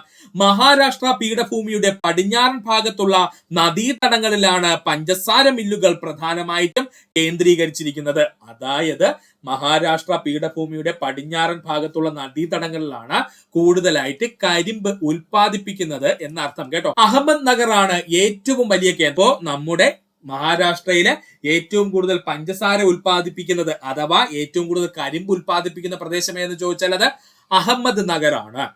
കോലാപൂർ, സോലാപൂർ, സത്താറ, പൂനെ, നാസിക് ജില്ലകളാണ് മറ്റു പ്രധാന കേന്ദ്രങ്ങൾ. അപ്പൊ മഹാരാഷ്ട്രയില് കൂടുതലായിട്ട് കരിമ്പ് കൃഷി ചെയ്യുന്ന പ്രദേശങ്ങൾ ഏതാ? അല്ലെങ്കിൽ പഞ്ചസാര ഉൽപ്പാദിപ്പിക്കുന്ന പ്രദേശങ്ങൾ ഏതാ? കോലാപൂർ, സോലാപൂർ, സത്താറ, പൂനെ, നാസിക് ജില്ലകളിലാണ്. മൂന്നാമതായി കർണാടക. ഇന്ത്യയിൽ കരിമ്പ് ഉൽപ്പാദിപ്പിക്കുന്നതിൽ മൂന്നാമത്തെ വലിയ സംസ്ഥാനം എന്ന് ചോദിച്ചാൽ അത് കർണാടകയാണ്. ഇനി മറ്റൊരു ചോദ്യ രീതിയിലും ഇത് വരാം. തെക്കേ ഇന്ത്യയിൽ ഏറ്റവും കൂടുതൽ കരിമ്പ് ഉൽപ്പാദിപ്പിക്കുന്ന സംസ്ഥാനം ചോദിച്ചാൽ അത് കർണാടകയാണ്. കൺഫ്യൂഷൻ ആവല്ലേ. ഇന്ത്യയിൽ മൂന്നാമതായി ഏറ്റവും കൂടുതൽ കരിമ്പ് ഉൽപ്പാദിപ്പിക്കുന്ന സംസ്ഥാനം ചോദിച്ചാൽ അത് കർണാടകയാണ്. ഇനി ക്വസ്റ്റ്യൻ മാറി PSC ചോദിക്കാം, തെക്കേ ഇന്ത്യയിൽ ഏറ്റവും കൂടുതൽ കരിമ്പ് ഉൽപ്പാദിപ്പിക്കുന്ന സംസ്ഥാനം ചോദിച്ചാൽ അതും ആര് തന്നെയാണ്? കർണാടക തന്നെയാണ്. കരിമ്പിന് അനുയോജ്യമായ കാലാവസ്ഥയും ജലലഭ്യതയും തെക്കൻ സംസ്ഥാനമായ കർണാടകത്തിൽ കരിമ്പ് ഉൽപാദനം വർദ്ധിപ്പിച്ചു. കരിമ്പിന് അനുയോജ്യമായ കാലാവസ്ഥയും ജലലഭ്യതയും തെക്കൻ സംസ്ഥാനമായ കർണാടകത്തിലെ കരിമ്പ് ഉൽപാദനം വർദ്ധിപ്പിച്ചു. കാവേരി നദിയിൽ നിന്നുള്ള ജലമാണ് കർണാടകത്തിൽ കൂടുതലായി കരിമ്പ് ഉൽപാദനത്തിന് ഉപയോഗിക്കുന്നത്. പഠിച്ചോളനെ, ഇമ്പോർട്ടന്റ് ആണ്, റാങ്ക് മേക്കിംഗ് ആയിട്ടൊക്കെ ചോദിക്കാം. കാവേരി നദിയിൽ നിന്നുള്ള ജലമാണ് കർണാടകത്തിൽ കൂടുതലായിട്ട് കരിമ്പ് ഉൽപാദനത്തിന് ഉപയോഗിക്കുന്നത്. കർണാടക സംസ്ഥാനത്തിന്റെ ഭാഗമായുള്ള ബെൽഗാം, മാണ്ഡ്യ ജില്ലകളിലാണ് ഏറ്റവും കൂടുതൽ പഞ്ചസാര മില്ലുകൾ ഉള്ളത്. കർണാടക സംസ്ഥാനത്തിന്റെ ഭാഗമായുള്ള ബെൽഗാം, മാണ്ഡ്യ ജില്ലകളിലാണ് ഏറ്റവും കൂടുതൽ പഞ്ചസാര മില്ലുകൾ ഉള്ളത്. അതുകൂടെ സുഹൃത്തുക്കളൊന്ന് പഠിച്ചു വെക്കും. നാലാമതായിട്ട് നമുക്ക് നോക്കുവാനുള്ളതാണ് തമിഴ്നാട്. ആരാണ്? തമിഴ്നാട്. ഒരു ഹെക്ടർ പ്രദേശത്ത് ഏറ്റവും കൂടുതൽ കരിമ്പ് ഉൽപ്പാദിപ്പിച്ച് റെക്കോർഡ് നേടിയ സംസ്ഥാനം തമിഴ്നാട്. ഇമ്പോർട്ടന്റ് ആണ്, പഠിച്ചു വെച്ചോളനെ, റാങ്ക് മേക്കിംഗ് ആയിട്ട് ചോദിക്കും. ഒരു ഹെക്ടർ പ്രദേശത്ത് ഏറ്റവും കൂടുതൽ കരിമ്പ് ഉൽപ്പാദിപ്പിച്ച് റെക്കോർഡ് നേടിയ സംസ്ഥാനം ഏത് ചോദിച്ചാൽ അത് തമിഴ്നാടാണ്. ഇന്ത്യയിൽ കരിമ്പ് ഉൽപാദനത്തിൽ 4ാം സ്ഥാനത്ത് നിൽക്കുന്ന സംസ്ഥാനവും ഇന്ത്യയിൽ കരിമ്പ് ഉൽപാദനത്തില് തെക്കേ ഇന്ത്യയില് കരിമ്പ് ഉൽപാദനത്തില് 2ാം സ്ഥാനത്ത് നിൽക്കുന്ന സംസ്ഥാനം എന്ന് ചോദിച്ചാൽ അത് തമിഴ്നാടാണ്. കൺഫ്യൂഷൻ വേണ്ട. ഇന്ത്യയിൽ കരിമ്പ് ഉൽപാദനത്തിൽ 4ാം സ്ഥാനത്ത് നിൽക്കുന്ന സംസ്ഥാനവും തെക്കേ ഇന്ത്യയിൽ കരിമ്പ് ഉൽപാദനത്തിൽ 2ാമത് നിൽക്കുന്ന സംസ്ഥാനം എന്ന് ചോദിച്ചാൽ അത് തമിഴ്നാടാണ്. കോയമ്പത്തൂർ, തിരുപ്പൂർ, കരൂർ, തിരുച്ചിറപ്പള്ളി എന്നിവിടങ്ങളിലാണ് പ്രധാനമായിട്ടും നമ്മുടെ തമിഴ്നാട്ടിലെ കരിമ്പ് കൃഷി ചെയ്യുന്നത്. തമിഴ്നാട്ടിൽ പ്രധാനമായിട്ടും കരിമ്പ് കൃഷി ചെയ്യുന്ന പ്രദേശങ്ങൾ ഏതൊക്കെയാ സുഹൃത്തുക്കളെ? കോയമ്പത്തൂർ, തിരുപ്പൂർ, കരൂർ, തിരുച്ചിറപ്പള്ളി എന്നിവിടങ്ങളിലാണ് പഠിക്കുക. 19ാമത്തെ ചോദ്യം, ഉരുക്ക് നിർമ്മിക്കുവാൻ ഉപയോഗിക്കുന്ന മാംഗനീസിന്റെ നിക്ഷേപം കൂടുതലായി കണ്ടുവരുന്ന സംസ്ഥാനം ഏതെന്നാണ്? ശരിയായ ഉത്തരം ഓപ്ഷൻ ബി, മധ്യപ്രദേശ് ആണ്. ഇതുമായി ബന്ധപ്പെട്ട് നമ്മൾ പ്രിലിംസിന്റെ സ്റ്റേജ് 1 വ്യക്തമായ ഒരു ക്ലാസ് നമ്മൾ എടുത്തിരുന്നു.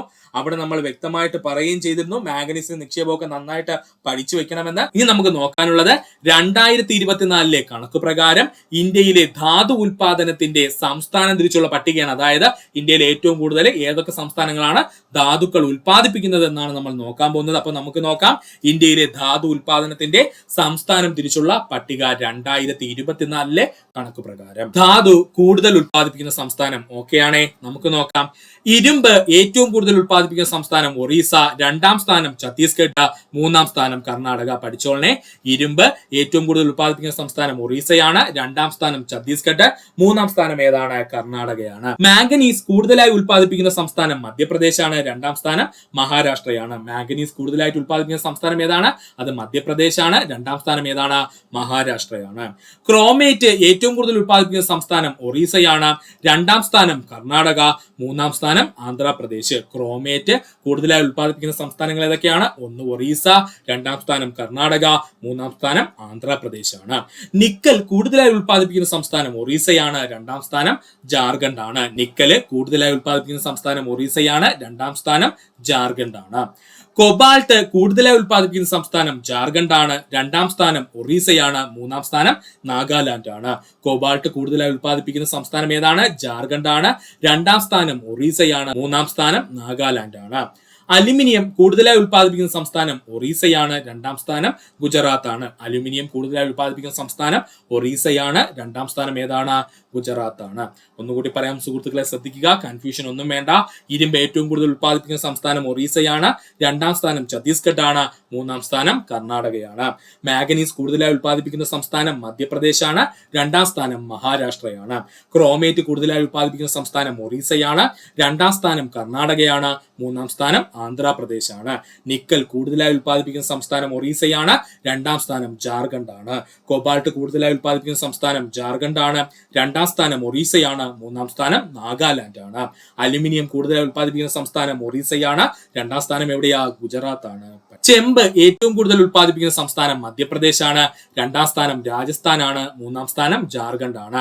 ചെമ്പ് കൂടുതലായി ഉൽപ്പാദിപ്പിക്കുന്ന സംസ്ഥാനം മധ്യപ്രദേശ്, 2ാം സ്ഥാനം രാജസ്ഥാനാണ്, 3ാം സ്ഥാനം ജാർഖണ്ഡ് ആണ്. സ്വർണം കൂടുതലായി ഉൽപ്പാദിപ്പിക്കുന്ന സംസ്ഥാനം കർണാടകമാണ്, 2ാം സ്ഥാനം ആന്ധ്രാപ്രദേശാണ്. സ്വർണം കൂടുതലായി ഉൽപ്പാദിപ്പിക്കുന്ന സംസ്ഥാനം കർണാടകയാണ്, 2ാം സ്ഥാനം ആന്ധ്രാപ്രദേശാണ്. വെള്ളി കൂടുതലായി ഉൽപ്പാദിപ്പിക്കുന്ന സംസ്ഥാനം രാജസ്ഥാനാണ്, 2ാം സ്ഥാനം കർണാടകയാണ്. വെള്ളി കൂടുതലായി ഉൽപ്പാദിപ്പിക്കുന്ന സംസ്ഥാനം രാജസ്ഥാനാണ്, രണ്ടാം സ്ഥാനം ആർക്കാ? കർണാടകയ്ക്കാണ്. ലെഡ് കൂടുതലായി ഉൽപ്പാദിപ്പിക്കുന്ന സംസ്ഥാനം രാജസ്ഥാനാണ്. രണ്ടാം സ്ഥാനം ആന്ധ്രാപ്രദേശാണ്. മൂന്നാം സ്ഥാനം മധ്യപ്രദേശാണ്. ലെഡ് കൂടുതലായി ഉൽപ്പാദിപ്പിക്കുന്ന സംസ്ഥാനം 1 രാജസ്ഥാനാണ്, 2 ആന്ധ്രാപ്രദേശാണ്, 3 മധ്യപ്രദേശാണ്. ടിന്ന് കൂടുതലായി ഉൽപ്പാദിപ്പിക്കുന്ന സംസ്ഥാനം ഛത്തീസ്ഗഡ് ആണ്. ഛത്തീസ്ഗഡിൽ മാത്രമേ ടിന്ന് ഉൽപ്പാദിപ്പിക്കുന്നുള്ളൂ ഇന്ത്യയിൽ. പഠിച്ചോളനെ, ടിന്ന് കൂടുതലായി ഉൽപ്പാദിപ്പിക്കുന്ന ഇന്ത്യൻ സംസ്ഥാനം ഏതാണ്? ഛത്തീസ്ഗഡ് ആണ്. ഛത്തീസ്ഗഡിൽ മാത്രമേ ടിന്ന് ഉൽപ്പാദിപ്പിക്കുന്നുള്ളൂ. മഗ്നീഷ്യം കൂടുതലായി ഉൽപ്പാദിപ്പിക്കുന്ന സംസ്ഥാനം തമിഴ്നാട്. രണ്ടാം സ്ഥാനം ഉത്തരാഖണ്ഡ്, മൂന്നാം സ്ഥാനം കർണാടകയാണ്. മഗ്നീഷ്യം കൂടുതലായി ഉൽപ്പാദിപ്പിക്കുന്ന സംസ്ഥാനം തമിഴ്നാടാണ്. രണ്ടാം സ്ഥാനം ഉത്തരാഖണ്ഡാണ്. മൂന്നാം സ്ഥാനം കർണാടകയാണ്. ഒന്നുകൂടി പറയാം സുഹൃത്തുക്കളെ, ശ്രദ്ധിക്കുക. ചെമ്പ് കൂടുതലായി ഉൽപ്പാദിപ്പിക്കുന്ന സംസ്ഥാനം മധ്യപ്രദേശാണ്. രണ്ടാം സ്ഥാനം രാജസ്ഥാനാണ്. മൂന്നാം സ്ഥാനം ജാർഖണ്ഡ് ആണ്. സ്വർണം കൂടുതലായി ഉൽപ്പാദിപ്പിക്കുന്ന സംസ്ഥാനം കർണാടകയാണ്. രണ്ടാം സ്ഥാനം ആന്ധ്രാപ്രദേശാണ്. വെള്ളി കൂടുതലായി ഉൽപ്പാദിപ്പിക്കുന്ന സംസ്ഥാനം രാജസ്ഥാനാണ്. രണ്ടാം സ്ഥാനം കർണാടകയാണ്. ലെഡ് കൂടുതലായി ഉൽപ്പാദിപ്പിക്കുന്ന സംസ്ഥാനം രാജസ്ഥാനാണ്. രണ്ടാം സ്ഥാനം ആന്ധ്രാപ്രദേശാണ്. മൂന്നാം സ്ഥാനം മധ്യപ്രദേശാണ്. ടിന്ന് കൂടുതലായി ഉൽപ്പാദിപ്പിക്കുന്ന സംസ്ഥാനം ഛത്തീസ്ഗഡ് ആണ്. ഛത്തീസ്ഗഡിൽ മാത്രമേ ടിന്ന് ഉൽപ്പാദിപ്പിക്കുന്നുള്ളൂ ഇന്ത്യയിൽ. മഗ്നീഷ്യം കൂടുതലായി ഉൽപ്പാദിപ്പിക്കുന്ന ഇന്ത്യൻ സംസ്ഥാനം തമിഴ്നാടാണ്. രണ്ടാം സ്ഥാനം ഉത്തരാഖണ്ഡാണ്. മൂന്നാം സ്ഥാനം കർണാടകയാണ്. ചുണ്ണാമ്പ് കല്ല് കൂടുതലായി ഉൽപ്പാദിപ്പിക്കുന്ന സംസ്ഥാനം രാജസ്ഥാനാണ്. രണ്ടാം സ്ഥാനം മധ്യപ്രദേശാണ്. ചുണ്ണാമ്പ് കല്ല് കൂടുതലായി ഉൽപ്പാദിപ്പിക്കുന്ന സംസ്ഥാനം ഏതാ? രാജസ്ഥാനാണ്. രണ്ടാം സ്ഥാനം മധ്യപ്രദേശാണ്. മൈക്ക് കൂടുതലായി ഉൽപ്പാദിപ്പിക്കുന്ന സംസ്ഥാനം ആന്ധ്രാപ്രദേശാണ്. രണ്ടാം സ്ഥാനം രാജസ്ഥാനാണ്. മൂന്നാം സ്ഥാനം ഒറീസയാണ്. മൈക്ക് കൂടുതലായി ഉൽപ്പാദിപ്പിക്കുന്ന സംസ്ഥാനം ആന്ധ്രാപ്രദേശാണ്. രണ്ടാം സ്ഥാനം രാജസ്ഥാനാണ്. മൂന്നാം സ്ഥാനം ഒറീസയാണ്. ജിപ്സം കൂടുതലായി ഉൽപ്പാദിപ്പിക്കുന്ന സംസ്ഥാനം രാജസ്ഥാനാണ്. രണ്ടാം സ്ഥാനം തമിഴ്നാടാണ്. മൂന്നാം സ്ഥാനം ഗുജറാത്തിനാണ്. ജിപ്സം ഏറ്റവും കൂടുതൽ ഉൽപ്പാദിപ്പിക്കുന്ന ഇന്ത്യൻ സംസ്ഥാനം രാജസ്ഥാനാണ്. രണ്ടാം സ്ഥാനം തമിഴ്നാടാണ്. മൂന്നാം സ്ഥാനം ഗുജറാത്താണ്. ഡയമണ്ട് ഉൽപ്പാദിപ്പിക്കുന്ന ഏക ഇന്ത്യൻ സംസ്ഥാനം മധ്യപ്രദേശാണ്. ഡയമണ്ട് ഉൽപ്പാദിപ്പിക്കുന്ന ഏക ഇന്ത്യൻ സംസ്ഥാനം ഏതാണ്? അത് മധ്യപ്രദേശ് മാത്രമാണ്. കൽക്കരി ഏറ്റവും കൂടുതൽ ഉൽപ്പാദിപ്പിക്കുന്ന ഇന്ത്യൻ സംസ്ഥാനം ഛത്തീസ്ഗഡ് ആണ്. രണ്ടാം സ്ഥാനം ജാർഖണ്ഡ് ആണ്. മൂന്നാം സ്ഥാനം ഒറീസയാണ്. തെറ്റിപ്പോവല്ലേ. കൽക്കരി ഏറ്റവും കൂടുതൽ ഉൽപ്പാദിപ്പിക്കുന്ന ഇന്ത്യൻ സംസ്ഥാനം ഛത്തീസ്ഗഡ് ആണ്. രണ്ടാം സ്ഥാനം ജാർഖണ്ഡ് ആണ്. മൂന്നാം സ്ഥാനം ഒറീസയാണ്. പെട്രോളിയം ഏറ്റവും കൂടുതൽ ഉൽപ്പാദിപ്പിക്കുന്ന ഇന്ത്യൻ സംസ്ഥാനം മഹാരാഷ്ട്രയാണ്. രണ്ടാം സ്ഥാനം ഗുജറാത്ത് ആണ്. പെട്രോളിയം ഏറ്റവും കൂടുതൽ ഉൽപ്പാദിപ്പിക്കുന്ന ഇന്ത്യൻ സംസ്ഥാനം മഹാരാഷ്ട്രയാണ്. രണ്ടാം സ്ഥാനം ആർക്ക്? ഗുജറാത്തിനാണ്. യുറേനിയം ഏറ്റവും കൂടുതൽ ഉൽപ്പാദിപ്പിക്കുന്ന ഇന്ത്യൻ സംസ്ഥാനം ആന്ധ്രാപ്രദേശാണ്. രണ്ടാം സ്ഥാനം ജാർഖണ്ഡ് ആണ്. മൂന്നാം സ്ഥാനം കർണാടകയ്ക്കാണ്. യുറേനിയം കൂടുതലായി ഉൽപ്പാദിപ്പിക്കുന്ന സംസ്ഥാനം 1 ആന്ധ്രാപ്രദേശാണ്. 2 ജാർഖണ്ഡ് ആണ്. മൂന്നാം സ്ഥാനം ആർക്ക്? കർണാടകയ്ക്കാണ്. തോറിയം കൂടുതലായി ഉൽപ്പാദിപ്പിക്കുന്ന സംസ്ഥാനം കേരളമാണ്. രണ്ടാം സ്ഥാനം ജാർഖണ്ഡ് ആണ്. മൂന്നാം സ്ഥാനം ബീഹാർ ആണ്. തോറിയം കൂടുതലായി ഉൽപ്പാദിപ്പിക്കുന്ന ഇന്ത്യൻ സംസ്ഥാനം ഏതാണ്? കേരളമാണ്. രണ്ടാം സ്ഥാനം ആർക്ക്? ജാർഖണ്ഡിനാണ്. മൂന്നാം സ്ഥാനം ബീഹാറിനാണ്. ഒന്നുകൂടി പറയാൻ സുഹൃത്തുക്കളെ, ശ്രദ്ധിക്കുക. ചുണ്ണാമ്പ് കല്ല് കൂടുതലായി ഉൽപ്പാദിപ്പിക്കുന്ന ഇന്ത്യൻ സംസ്ഥാനം രാജസ്ഥാനാണ്. രണ്ടാം സ്ഥാനം മധ്യപ്രദേശാണ്. മൈക്ക കൂടുതലായി ഉൽപ്പാദിപ്പിക്കുന്ന ഇന്ത്യൻ സംസ്ഥാനം ആന്ധ്രാപ്രദേശാണ്. രണ്ടാം സ്ഥാനം രാജസ്ഥാനാണ്. മൂന്നാം സ്ഥാനം ഒറീസയാണ്. ജിപ്സം കൂടുതലായി ഉൽപ്പാദിപ്പിക്കുന്ന ഇന്ത്യൻ സംസ്ഥാനം രാജസ്ഥാനാണ്. രണ്ടാം സ്ഥാനം തമിഴ്നാടാണ്. മൂന്നാം സ്ഥാനം ഗുജറാത്താണ്. ഡയമണ്ട് ഉൽപ്പാദിപ്പിക്കുന്ന ഏക ഇന്ത്യൻ സംസ്ഥാനം മധ്യപ്രദേശാണ്. കൽക്കരി കൂടുതലായി ഉൽപ്പാദിപ്പിക്കുന്ന ഇന്ത്യൻ സംസ്ഥാനം ഛത്തീസ്ഗഡ് ആണ്. രണ്ടാം സ്ഥാനം ജാർഖണ്ഡ് ആണ്. മൂന്നാം സ്ഥാനം ഒറീസയാണ്. പെട്രോളിയം കൂടുതലായി ഉൽപ്പാദിപ്പിക്കുന്ന ഇന്ത്യൻ സംസ്ഥാനം മഹാരാഷ്ട്രയാണ്. രണ്ടാം സ്ഥാനം ഗുജറാത്ത് ആണ്. യുറേനിയം കൂടുതലായി ഉൽപ്പാദിപ്പിക്കുന്ന ഇന്ത്യൻ സംസ്ഥാനം ആന്ധ്രാപ്രദേശാണ്. രണ്ടാം സ്ഥാനം ജാർഖണ്ഡ് ആണ്. മൂന്നാം സ്ഥാനം കർണാടകയാണ്. തോറിയം കൂടുതലായി ഉൽപ്പാദിപ്പിക്കുന്ന ഇന്ത്യൻ സംസ്ഥാനം കേരളമാണ്. രണ്ടാം സ്ഥാനം ജാർഖണ്ഡ് ആണ്. മൂന്നാം സ്ഥാനം ബീഹാർ. ഇത്രയുമായിരുന്നു നമ്മുടെ secretariat attender preliminary exam stage 2 part 2 ഭാഗം. ഡീറ്റെയിൽ ആയിട്ടുള്ള റിലേറ്റഡ് ഫാക്ട്സ് ആയാണ് സുഹൃത്തുക്കളെ ഡിലേ ആയിട്ട് പോകുന്നത്. അതുകൊണ്ടാണ് നിങ്ങൾക്ക് മനസ്സിലാവുന്ന രീതിയിൽ 10 ക്വസ്റ്റ്യൻസ് വെച്ച് മാത്രം പറഞ്ഞു പോകുന്നത്. മാക്സിമം നേരത്തെ അടുത്ത സ്റ്റേജ് 3 എക്സാം വരുന്നതിന് മുമ്പ് തന്നെ നമുക്ക് ക്ലാസ്സുകൾ ചെയ്ത് തീർക്കാൻ കഴിയും. ഇത്ര നേരം ഈ വീഡിയോ ഒന്ന് സുഹൃത്തുക്കൾ എല്ലാവർക്കും നന്ദി, നമസ്കാരം. നിങ്ങൾക്ക് ഈ വീഡിയോ ഇഷ്ടമായെങ്കിൽ നിങ്ങളുടെ സുഹൃത്തുക്കൾ കൂടി ഒന്ന് ഷെയർ ചെയ്ത് കൊടുക്കുക. അതിനോടൊപ്പം തന്നെ നമ്മുടെ ചാനൽ ഒന്ന് സബ്സ്ക്രൈബ് ചെയ്ത് സഹായിക്കുക. സബ്സ്ക്രൈബ് ബട്ടണോട് ചേർന്നുള്ള ബെൽ ബട്ടൺ അമർത്തി കഴിഞ്ഞാൽ നമ്മൾ അപ്ലോഡ് ചെയ്യുന്ന വീഡിയോകൾ അപ്പോൾ തന്നെ സുഹൃത്തുക്കളെ നിങ്ങളിൽ എത്തുന്നതാണ്. സുഹൃത്തുക്കൾ എല്ലാവർക്കും നന്ദി, നമസ്കാരം. നല്ലൊരു ദിവസം നേരിടും.